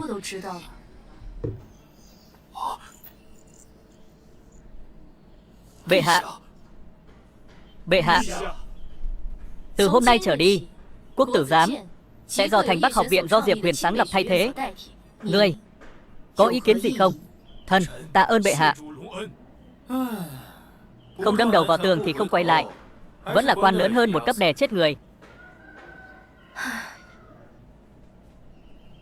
Thầy ơi, bệ hạ lại đích thân đến dân gian. Cảm nhận được năng lượng của thầy chưa? Ngay cả đương kim bệ hạ cũng phải đi theo bên cạnh ta. Tiên sinh Diệp Huyền, xin hãy thu nhận con làm đồ đệ. Xin thầy cũng thu nhận chúng con đi. Thầy đó Chúng con cũng muốn đến thành Bắc Thư viện.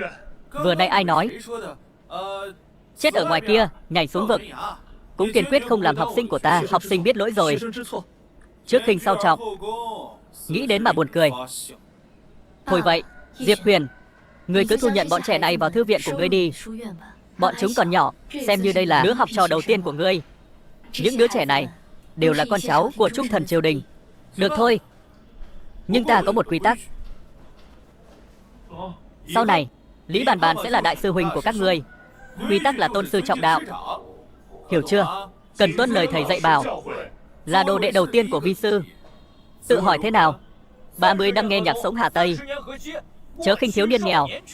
Các khanh à, gần đây trong triều đình đã xảy ra rất nhiều chuyện. Chắc hẳn các người cũng đã nhận được tin tức rồi chứ. Mọi người có ý kiến gì không? Bệ hạ, từ trước đến nay Diệp Huyền có công với võ triều, thần đều thấy rõ. Nhưng bệ hạ ban thưởng cho Diệp Huyền dường như vẫn chưa có gì. Không cần, Gia Cát thừa tướng không cần phải cảm tạ. Lễ vật ta tặng Diệp Huyền là chưa từng có. Ngươi chỉ cần biết một điều, hắn chắc chắn sẽ thích. Bệ hạ nói vậy, ta lại có chút tò mò rồi. Yên tâm đi, ngươi sẽ sớm biết thôi. Đến lúc đó, ta sẽ tặng cho ngươi cả thiên hạ. Bệ hạ, mấy ngày trước, thần nghe được hoàng cung vận chuyển một lô vật tư bí mật đến biên giới. Không biết để làm gì. Để biên cương được ổn định, ta đã cho người đến biên cương tặng một lô thần khí để bảo vệ võ triều khỏi ngoại xâm.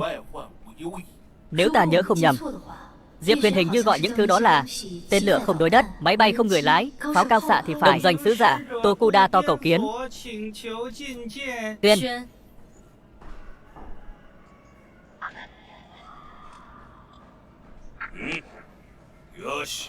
Hôm nay người lên triều đông đủ ghê. Đồng doanh sứ giả, người đến đây làm gì? Không ai nói cho các người biết. Đương nhiên là đến thu tuế cống năm nay của võ triều cho đông doanh. Tuế cống.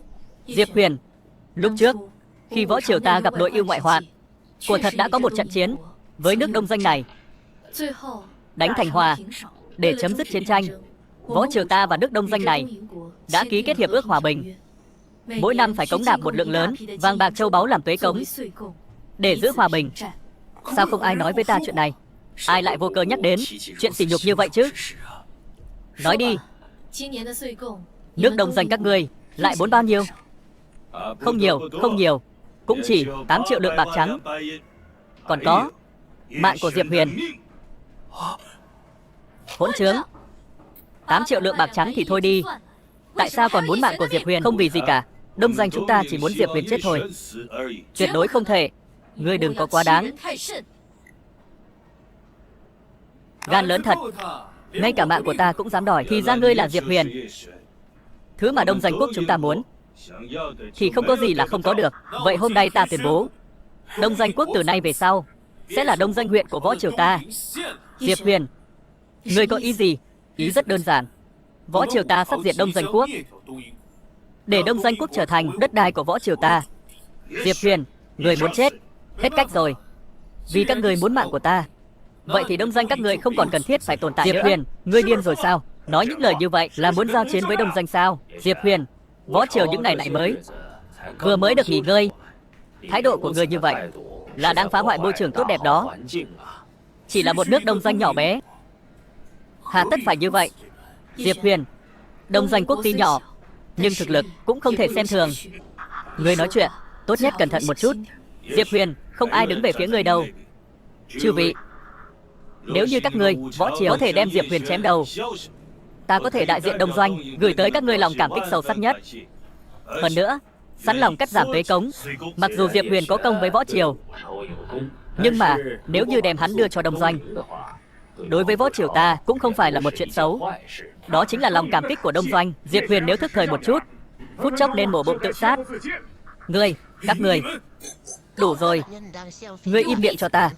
Võ triều ta từ trước đến nay không giết thần tự của mình để lấy lòng người đông doanh.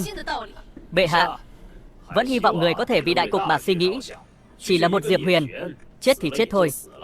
Nếu như chúng ta cùng đông doanh quốc giao hảo, vậy thì có thể nhận được lợi ích cực lớn đó.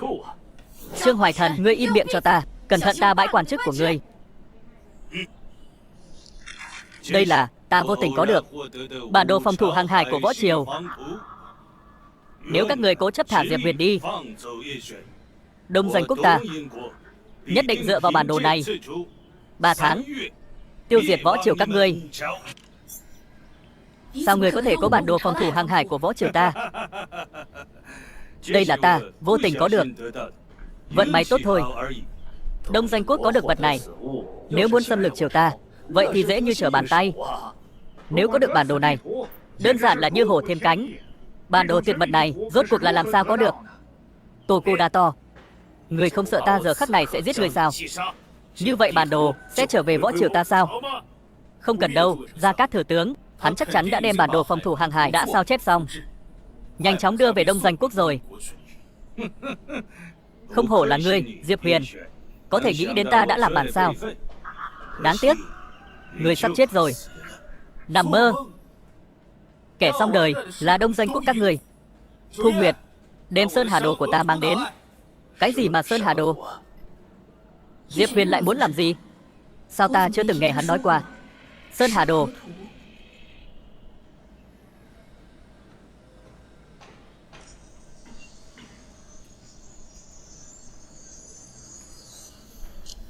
Sơn Hà Đồ đã vào vị trí.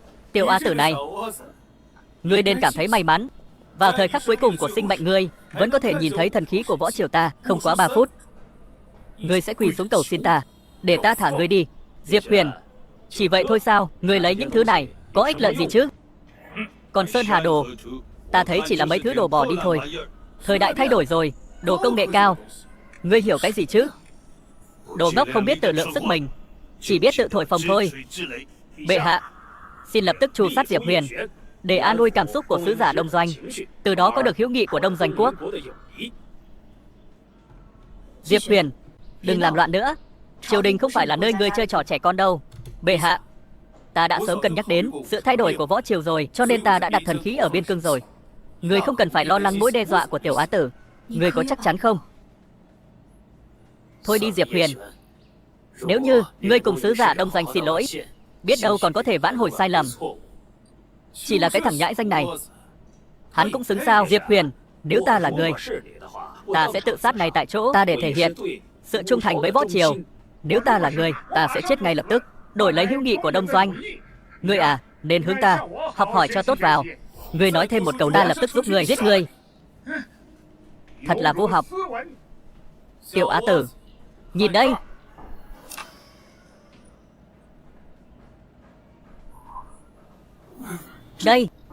Đây là yêu thuật gì? Tại sao ta lại thấy biên giới Đông Doanh quốc trên vật này? Vật của thần tiên. Há để lũ man gì các người hiểu được. Diệp Huyền, đừng tưởng thế làm dọa được ta. Chẳng qua là cho ta thấy biên giới Đông Doanh mà thôi. Thế thì chứng minh được gì? Quả nhiên là man di mọi dợ. Đến nước này rồi, còn dám cãi cọ trước mặt ta. Xin lỗi, ta có bản đồ này, ta muốn làm gì thì làm. Diệp Huyền làm vậy thật là quá dại dột. Dù hắn có lấy ra Sơn Hà Đồ thì sao chứ? Đúng vậy, ta thấy cái Sơn Hà Đồ này cũng có gì đặc biệt đâu. Đúng vậy. Diệp Huyền, hay là ngươi lùi xuống đi. Chuyện tiếp theo cứ giao cho ta là được. Bệ hạ yên tâm, ta có bao giờ làm người thất vọng đâu. Dương thống lĩnh, 30 đơn vị đạn dược ném vào Đông Doanh quốc. Diệp Huyền, ngươi rốt cuộc đang làm gì vậy? Ngươi còn cơ hội cuối cùng. Quy xuống xin ta tha. Nếu không, một khi Tử Tiêu Thần lôi nổ tung trong hoàng cung thì mọi chuyện xong hết. Diệp Huyền, cái gì mà Tử Tiêu lôi thần?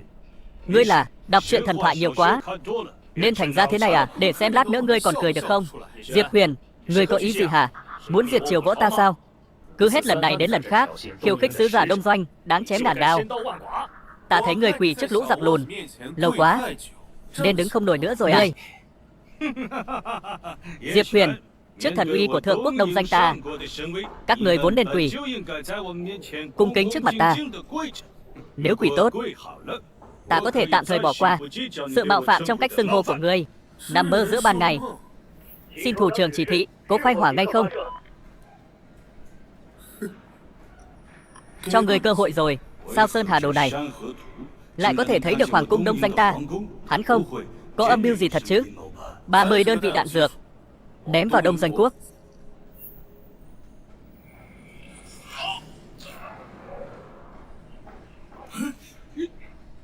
Rốt cuộc đã xảy ra chuyện gì? Chẳng qua là vừa nãy đã cho nổ tung tiểu hoàng cung Đông Doanh các ngươi thôi. Không thể nào. Diệp Huyền, ngươi rốt cuộc đã làm gì? Sao hoàng cung Đông Doanh ta lại lâm vào cảnh địa này? Không có gì, chỉ có Tử Tiêu thần lôi của ta là thiên hạ vô song. Ngươi toàn dùng yêu pháp, là trò bịt mắt, đều là giả, đúng không? Rất tiếc, đều là thật.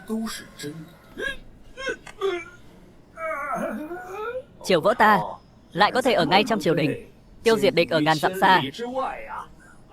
Vận chủ trong trướng, đây là trời phù hộ Triều Võ ta.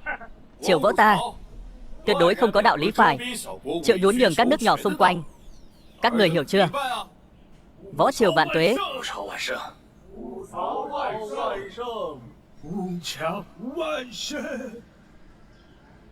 Đông Doanh Quốc vô lễ với Triều Võ ta, còn bắt Triều Võ ta cống nạp, nên ta đã hủy diệt hoàng cung Đông Doanh. Ngươi còn ý kiến gì khác không? Thần uy của tiên sinh, tiểu nhân bái phục. Trừng trị hay lắm. Nếu đã vậy, ngươi không có lời nào khác muốn nói sao? Ví dụ như cái bản đồ trên tay ngươi từ đâu mà có vậy? Tặc nhân, không phải ta đưa cho ngươi. Ngươi nhìn ta làm gì? Người ta còn chưa nói gì mà ngươi đã tự thú rồi à? Tiên sinh chính là Trương Hoài Thần, bán đứng Triều Võ các ngươi. Nghĩ xong cách điện minh chưa? Bệ hạ tha mạng. Đều là tên tặc nhân này, hắn uy hiếp ta nên ta mới đưa. Ngươi nói bậy. Bệ hạ nói bậy, rõ ràng là ngươi tự mình chủ động giao nó cho ta. Hơn nữa, ngươi giao nó cho ta chính là vì muốn ở trên triều đường này loại trừ tiên sinh Diệp Huyền. Thần Trương Hoài Thần, ngươi thật to gan, dám câu kết với sứ thần địch quốc, còn vọng tưởng mưu hại trọng thần Võ Triều ta. Đừng nghe hắn nói bậy. Bệ hạ, Trương Hoài Thần, không ngờ Trương Hoài Thần thật là kẻ bán nước, thật làm tổn hại nhan mặt người đọc sách của Võ Triều ta. Dù ngàn đao vạn trảm, hình phạt bảo lạc cũng không quá đáng. Theo ta thấy, may mà có Diệp Huyền mới cứu được Võ Triều ta. Võ Triều có Diệp Huyền, thật là may mắn cho Võ Triều. Vì lúc này họ đều rất coi trọng Diệp Huyền. Vừa hay ta có thể tuyên bố chuyện đại hôn của ta và Diệp Huyền. Người đâu? Kéo Trương Hoài Thần ra ngoài cho ta sang thu xử trảm. Bệ hạ tha mạng. Bệ hạ tha mạng. Bệ hạ, không phải nên chu di kiều tộc hắn sao? Ta và Diệp Huyền sắp đại hôn, không nên giết người bừa bãi. Bệ hạ, ngươi, chúng ta thành hôn. Sao? Ngươi không muốn sao? Dù hơi đột ngột, nhưng ta quyết định ngày kia ta sẽ cử hành hôn lễ với Diệp Huyền. Ai tán thành, ai phản đối? Võ Triều ta chưa từng có tiền lệ này. Nghĩ lại thì điều này không hợp lệ. Bệ hạ chỉ có thể đưa Diệp Huyền vào cung làm nam sủng, nhưng không thể đại hôn. Các người có ý kiến à? Thần xin bệ hạ thu hồi mệnh lệnh.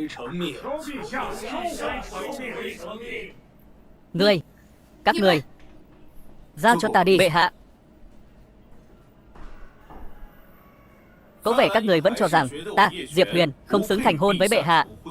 Diệp Huyền, đây không phải chuyện xứng hay không, đây là do tổ tông pháp chế quy định.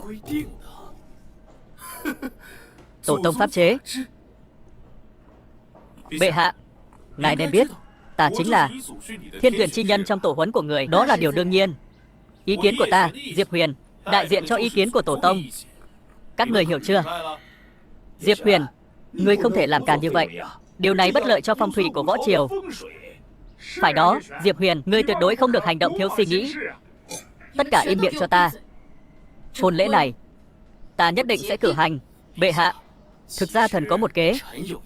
Chỉ cần Diệp Huyền có đủ thân phận địa vị, thì đại hôn của bệ hạ và Diệp Huyền sẽ không còn bị pháp chế ràng buộc. Chỉ là ta sẽ cho các người biết thế nào gọi là đỉnh cao vương tọa ai ngự trị. Một kiếm Diệp Huyền đạo thành không. Diệp Huyền vẫn còn quá trẻ, quá nóng vội. Đúng vậy, Hắn nên chờ thêm 1-2 năm nữa, đợi triều đình ổn định rồi bàn chuyện này cũng không muộn. Đủ rồi. Ta tin tưởng Diệp Huyền. Lui triều. Có vẻ phải ra tay từ phía sứ giả của nước ba bên này rồi. Tokuda to phải không? Chính là. Đại nhân bí mật triệu tập đại hạ. Là có gì phân phó sao? Ta muốn ở xung quanh võ triều, Vạn Quốc, được phong làm bạn vương chi vương, thiên khả hãn, chí tôn chi hoàng. Ngươi thấy sao? Đại nhân, ý gì vậy? Trước đó ngươi cũng đã thấy thủ đoạn của ta rồi. Ngày mai, ta muốn ngươi liên lạc với các sứ thần, để bọn họ thần phục ta, tôn ta làm bạn vương chi vương. Được chứ? Dạ, tại hạ nhất định làm được. Tin rằng Vạn Quốc sẽ lo sợ thần uy của người, nhất định sẽ thần phục trước mặt người. Ngày kia, ta và Võ Linh Vũ đại hôn, giờ ngọ tam khắc. Ta muốn sứ giả Vạn Quốc đến chúc mừng. Vâng, đại nhân. Thân vương điện hạ. Đây là thiệp mời đại hôn của bệ hạ và Diệp Huyền tiên sinh vào ngày kia. Ngài là hoàng thúc của bệ hạ, mong ngài đến đúng giờ. Bệ hạ vội vàng đại hôn như vậy, rốt cuộc có coi hoàng thất võ triều ra gì không? Thật là tùy tiện. Ngài có ý kiến với quyết định của bệ hạ sao? Bướm khôn bướm đậu lên đầu con chim. Thân vương điện hạ, chúng ta đi. Phụ vương, Võ Linh Vũ thật quá đáng. Từ trước đến nay, Võ Linh Vũ không lập gia đình. Ta cứ tưởng sau khi ả ta băng hà, hoàng vị sẽ truyền cho con. Nhưng bây giờ, phụ vương, chuyện này không khó. Con vẫn luôn kết giao với sứ giả Bắc Lệ Quốc. Đến lúc Võ Linh Vũ đại hôn, để sứ giả Bắc Lệ Quốc ra mặt, gây khó dễ cho Võ Linh Vũ thì sao? Được. Tốt.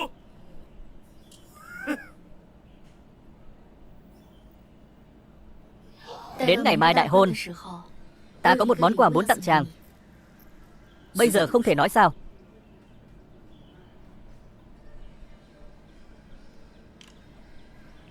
Bệ hạ.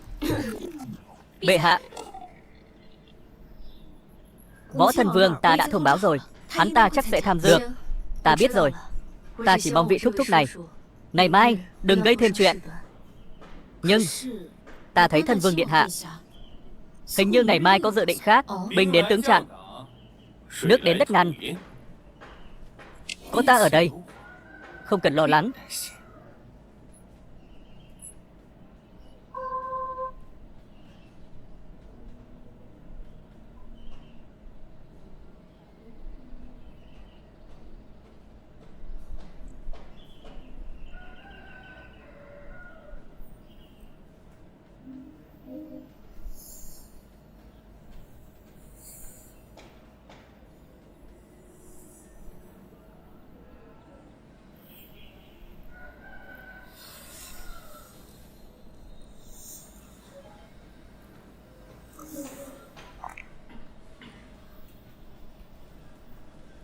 Hình thức hôn lễ như vậy, ta mới thấy lần đầu.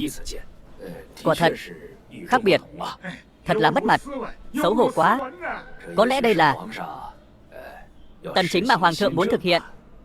Các người cũng biết tần chính rồi à? Trong các đại thần đã đồn đại khắp nơi rồi. Nói hoàng thượng sau khi bái đường thành thân sẽ tuyên bố một số chính sách mới.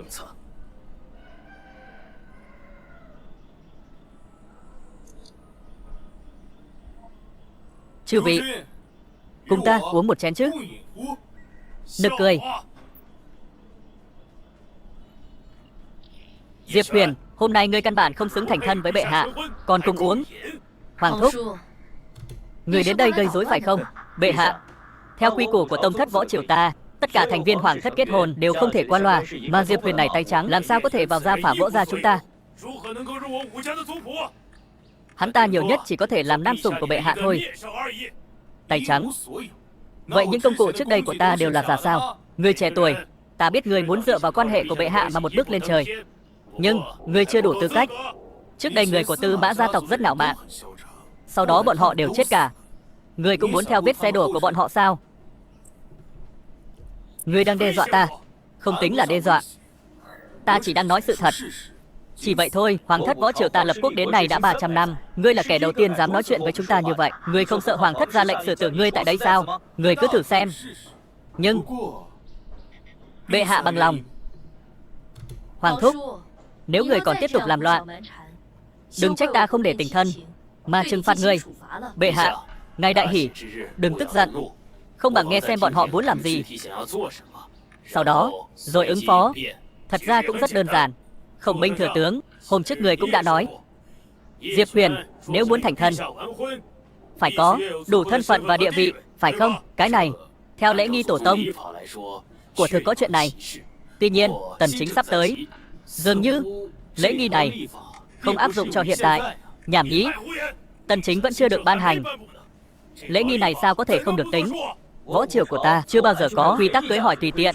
Và lần này, bệ hạ và Diệp Huyền thành hôn đột ngột như vậy, hoàn toàn không coi pháp chế tổ tông ra gì. Nếu để Diệp Huyền và bệ hạ thành hôn, chẳng phải là làm bẩn huyết mạch hoàng tộc võ triều của ta. Loại tiện dân này, sao có thể leo cao đến dòng họ võ cao quý của ta? Ngu xuẩn! Các người có biết, ta đã được vạn quốc xung quanh võ triều tôn làm Vạn Vương Chi Vương, Thiên Khả Hãn rồi. Cái này ta không nghe nhầm chứ?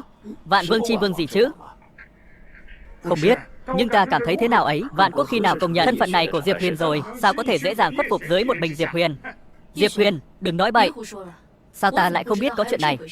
Vạn quốc thần phục ta vốn là vấn đề thời gian. Sắp tới, còn nửa khắc nữa, sứ giả Vạn quốc sẽ đến, gửi lời chúc phúc cho chúng ta. Thần phục ta, gọi ta là vương. Ta thấy, người là thấy mình.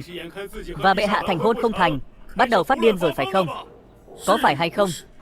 Các người đợi lát, ta thấy người cứng miệng. Người như ngươi, sao có thể có tư cách sinh con với bệ hạ? Như vậy chỉ làm cho huyết mạch họ Võ bị vấy bẩn. Võ Thiên Khải, Võ Quang Hiệu, ta coi như đã hiểu các ngươi rồi. Là muốn phá hoại hôn lễ của ta, để ta không có con nối dõi. 100 năm sau, để cho dòng máu của các ngươi kế thừa địa vị của ta phải không? Bệ hạ, việc này có gì không tốt chứ?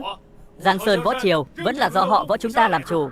Chẳng lẽ lại để Diệp Huyền kẻ ngoài này hưởng lợi sao? Lang sói đội lốt kiều, tiếc là các ngươi gặp phải ta. Sứ giả Bắc Lệ Quốc đến.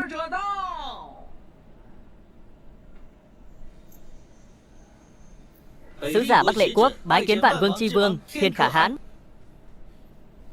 Thiên Khả Hãn? Chuyện gì vậy? Không phải nói người phụ trách liên lạc sứ giả Bắc Lệ Quốc về phe chúng ta sao? Nhưng sứ giả Bắc Lệ Quốc thực sự đã đồng ý làm nội ứng cho chúng ta mà. Sứ giả Bắc Lệ Quốc, có vẻ ngươi nhanh hơn sứ giả Đông Doanh. Chắc là sứ giả Đông Doanh cũng nói với ngươi chuyện ta được gọi là Thiên Khả Hãn rồi. Ngài, Vạn Vương Chi Vương, Thiên Khả Hãn. Sứ giả Đông Doanh những ngày này của thực có nói với ta, tôn sùng người đàn ông thân cận nhất bên cạnh nữ đế bệ hạ Võ Triều là Vạn Vương Chi Vương, mà Võ Quang Hiệu tiên sinh là biểu huynh của nữ đế bệ hạ, đương nhiên chính là người đàn ông này rồi.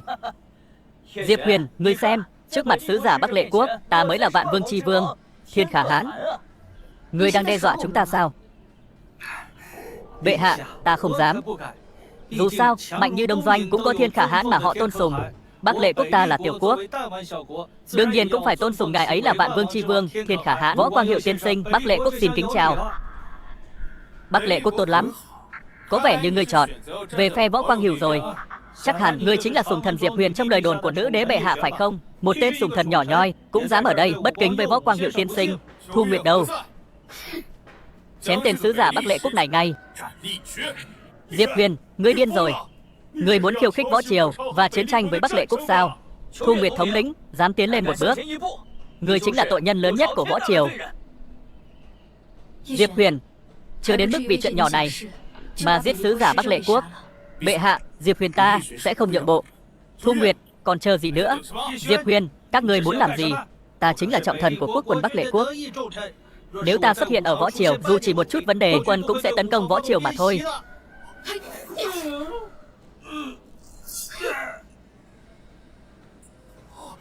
Chỉ là Bắc Lệ, có Diệp Huyền tiên sinh thì chẳng đáng ngại. Diệp Huyền, ngươi điên rồi. Kẻ điên, từ hôm nay trở đi, ta sẽ cho tất cả mọi người biết, ở Võ Triều, không ai được phép chống đối ta và bệ hạ. Bất kính thì chết.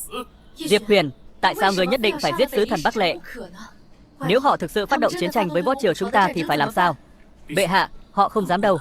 Chỉ là Bắc Lệ Quốc chỉ xứng đáng thần phục dưới Thiên Khả Hãn, tuyệt đối không dám manh động. Diệp Huyền sao có thể hành động khinh suất như vậy? Người không thể vì được hoàng thượng sủng ái mà làm càn được. Ngươi thật vô pháp vô thiên. Nếu cứ tiếp tục như vậy, Võ triều chúng ta sẽ tiêu vong. Bầu trời võ triều của ta sợ rằng sắp đổi thay rồi. Diệp Huyền, ta không ngờ ngươi lại là người như vậy. Ta vốn định. Định gì? Truyền ngôi cho ngươi. Nhưng mà ngươi, bệ hạ. Không sao. Bệ hạ, hãy tin ta. Khi quốc quân Bắc Lệ biết chuyện này, sẽ chỉ vỗ tay khen hay, khen ta giúp Bắc Lệ trừ bỏ một mối họa lớn. Đến bây giờ, ngươi còn không chịu nhận lỗi sao? Ta thấy trong lòng hắn vẫn đang mơ tưởng mình là Vạn Vương Chi Vương, Thiên Khả Hãn. Nếu Vạn Quốc thực sự tin có nhân vật như vậy tồn tại, thì đó chỉ có thể là con trai của ta. Đúng thế, ta mới là nam nhi xuất sắc nhất võ triều. Còn 3 phút nữa là đến giờ ngọ tam khắc. Đợi sứ giả Vạn Quốc đến, các người sẽ tự biết thân phận của ta tôn quý đến nhường nào. Đủ rồi Diệp Huyền, đến giờ ngươi vẫn không chịu nhận lỗi của mình sao? Có lẽ chọn ngươi là sai lầm lớn nhất của ta. Bệ hạ, khi nào ta làm bệ hạ thất vọng, cứ tin tưởng ta là được rồi mà. Tin tưởng ngươi. Ta là nữ đế đương triều, vậy mà lại không biết gì về Thiên Khả Hãn. Ta chưa bao giờ quan tâm đến thân phận của ngươi, vậy mà ngươi cứ nói hiêu nói vượn. Ngươi như vậy sao xứng với ta, Võ Linh Vũ? Sợ là Diệp Huyền này là vì lời tiên đoán của Gia Cát thừa tướng nên biết nếu mình không có một thân phận tôn quý thì không thể thành hôn với bệ hạ, nên mới nói những lời hoang đường như vậy để lừa gạt chúng ta hòng gia nhập hoàng tộc. Thật nực cười. Ta, Diệp Huyền, cả đời hành sự cần gì phải lừa dối người khác. Câm miệng, Diệp Huyền, mau xin lỗi Võ Hoàng thúc. Có lẽ mọi chuyện còn có thể chuyển biến tốt đẹp. Bệ hạ, người muốn ta xin lỗi bọn họ. Đúng vậy, Diệp Huyền, ta khuyên ngươi lúc này nên nghe bệ hạ.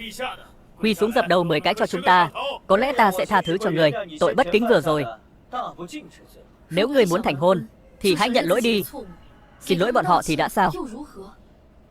Đặc sứ Đông Doanh Tokudato dẫn đầu sứ giả Vạn Quốc đến.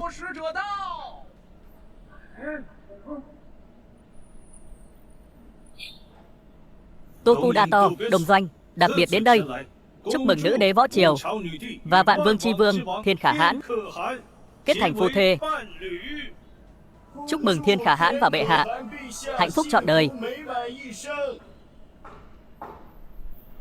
Thật sự có Thiên Khả Hãn sao? Ta đã bảo hãy tin ta. Diệp Huyền này không ngờ lại là Thiên Khả Hãn trong lời nói của sứ giả Vạn Quốc. Kính cẩn như vậy thật là xưa nay chưa từng có, về sau cũng không ai sánh bằng. Trên suốt 5.000 năm lịch sử cũng không ai có uy vọng đạt đến mức này. Thật không ngờ võ triều ta cũng có ngày này. Tất cả là nhờ Diệp Huyền. Diệp Huyền, ngươi. Bệ hạ, với thân phận hiện tại của ta, có đủ tư cách kết hôn với người không? Còn các ngươi cũng đứng dậy đi.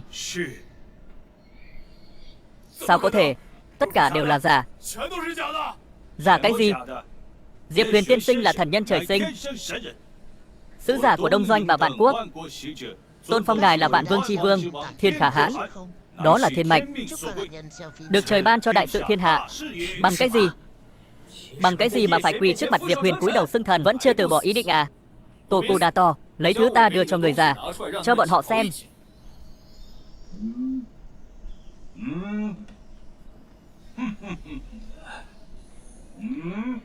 Thứ này là gì? Một cái vỏ sắt nhỏ bé như vậy có thể khiến Tokudato bái phục Diệp Huyền, còn có thể khiến Vạn Quốc tôn phong là Vạn Vương Chi Vương Thiên Khả Hãn.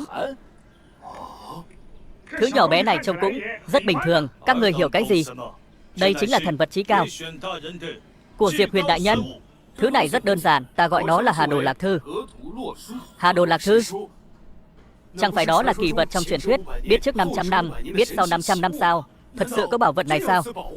Vị đại nhân này, ban đầu chúng ta cũng không tin đây là Hà Đồ Lạc Thư, nhưng công hiệu của nó thật sự khiến chúng ta bái phục.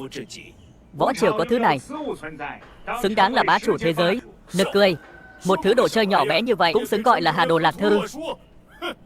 Các người ngốc thì thôi, còn cho rằng chúng ta cũng ngốc như các người. Chẳng phải xem thường chúng ta sao? Ta thấy các người cũng bị Diệp Huyền, tên tiểu nhân đó che mở mắt rồi. Ngu xuẩn đến cùng cực. Ta thấy hai người mới là ngu xuẩn. Lũ hề nhảy nhót. Ngươi là cái thá gì? Nếu các người không tin, ta cho các người xem công dụng thực sự của Hà Đồ Lạc Thư. Đại ái đồng học, lập cho ta một phương án tốt nhất để diệt trừ hai người Võ Thiên Diệp Huyền, ngươi thật to gan, dám nói muốn diệt trừ hai cha con ta. Ngươi đây là đại bất kính với hoàng thượng. Gấp gì chứ, ta bây giờ chỉ là đang cho các người xem Hà Đồ Lạc Thư thôi. Ngươi, chủ nhân, ta đây. Mỗi lần nghe thấy giọng nói của Hà Đồ Lạc Thư, ta cảm thấy như tiên âm. Thật sự, tựa như tiếng trời. Võ Hoàng thúc, mấy hôm trước ta dùng máy bay không người lái phóng Tử Tiêu Thần Lôi hủy diệt Hoàng cung Đông Doanh. Ngươi còn nhớ chứ? Lẽ nào đây thực sự là Hà Đồ Lạc Thư? Sao người biết máy bay không người lái và Tử Tiêu Thần Lôi, thần vật trong tay ta, không phải thứ các người có thể tưởng tượng được. Đây đều là vật phẩm công nghệ cao của thế kỷ 21. Sao các người có thể hiểu được? Quả nhiên là thật. Hà Đồ Lạc Thư, lão phu được tận mắt chứng kiến thần vật này, chết cũng không tiếc. Hai người còn không mau quỳ xuống cho Diệp Huyền tiên sinh dập đầu cầu xin. Tiên sinh tha thứ tội đại bất kính lúc trước của hai người. Mơ tưởng hão huyền, người nghĩ chúng ta sẽ giống ngươi, chỉ vì chút công năng của Hà Đồ Lạc Thư mà sợ hãi cúi đầu xưng thần trước Diệp Huyền sao? Hà Đồ Lạc Thư không chỉ có chút công năng này, bất kể hỏi nó vấn đề gì đều có thể nhận được giải pháp tối ưu. Làm sao các người có thể hiểu được thiên uy của Diệp Huyền đại nhân? Đúng vậy, đúng vậy. Được cống hiến cho Diệp Huyền đại nhân là vinh hạnh của chúng ta. Võ Hoàng thúc, bây giờ ngươi còn cho rằng ta không đủ tư cách cử hành hôn lễ với bệ hạ sao? Võ Thiên Khải, Võ Quang Hiệu, hai cha con chống đối Diệp Huyền, đây là hành vi làm lung lay quốc bổn của võ triều ta, tội ác tày trời. Các đồng nghiệp, các người có đồng ý không? Nếu đại hôn của Diệp Huyền và bệ hạ thật sự bị bọn chúng cản trở, dù bọn chúng chết vạn lần cũng không thể chuộc tội. Diệp Huyền là chân long thiên tử của võ triều ta, bệ hạ nhất định phải thành hôn với Diệp Huyền mới có thể giữ thiên mệnh cho võ triều ta. Võ Hoàng thúc, niệm tình huyết thống của các người và hạ, chỉ cần các người tự giáng xuống làm thường dân, ta có thể không truy cứu. Không thể nào. Diệp Huyền, chúng ta là hoàng tộc tôn quý. Đáng tiếc, từ bây giờ các người không còn là nữa. Ta tuyên bố giáng các người xuống làm thường dân ngay lập tức. Bệ hạ, chúng thần là đồng tộc của người mà. Một giọt máu đảo hơn áo nước lã mà bệ hạ. Người không thể làm vậy. Giáng các người xuống làm thường dân là đã tha cho các ngươi rồi. Nếu hôm nay các người thực sự phá hỏng hôn lễ của ta và Diệp Huyền, các người đặt sự phát triển của võ triều ở đâu? Ngay từ đầu ta đã nói rồi, đừng đi theo vết xe đổ của gia tộc Từ Mã. Chúng thần sai rồi. Diệp tiên sinh, chúng thần sai rồi. Chúng thần thực sự sai rồi.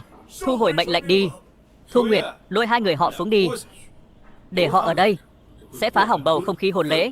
Bệ hạ, buông tay. Bệ hạ, bệ hạ, thần sai rồi. Tha cho chúng thần đi, bệ hạ.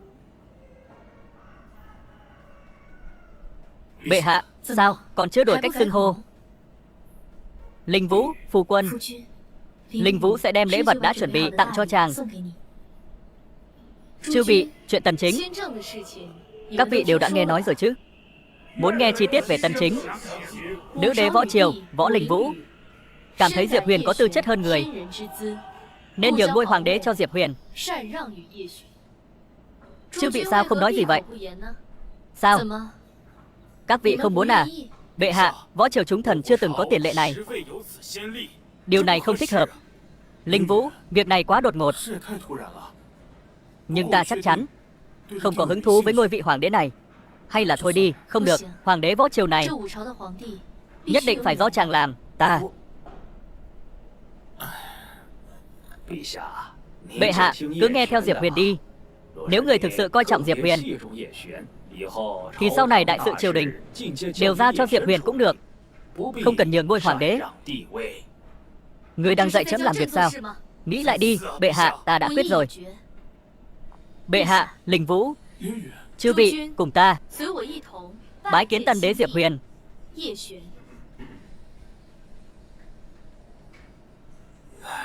Các nạn nhân đang xem phim tại kịch ngắn xuyên không.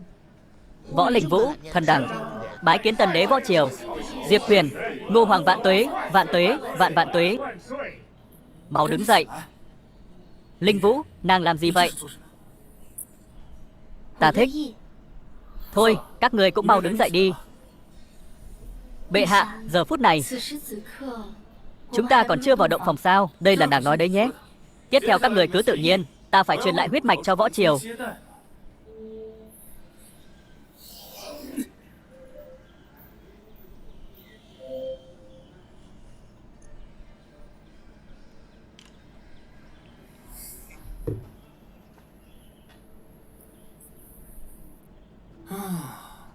Linh Vũ, ta giờ mới hiểu tại sao người xưa nói Xuân tiêu khổ đoàn nhật cao khởi. Từ nay quân vương không thiết chiều sớm. Là gì rồi? Vậy sao? Tiếp tục. Vậy chàng muốn thế nào thì thế ấy. Bệ hạ. Bệ hạ, đúng lúc này, buổi chầu sớm đã bắt đầu được một khắc rồi. Sao người còn chưa dậy? Dậy rồi, dậy rồi. Cảm giác làm hoàng đế thế nào? Thà không làm còn hơn. Ít nhất còn có thể ngủ nướng. Đi đi, đi đi.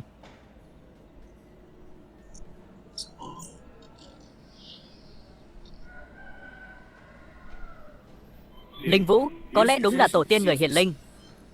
Mới để ta lái xe tải đến võ triều. Cũng coi như là bổn đế được triệu đến.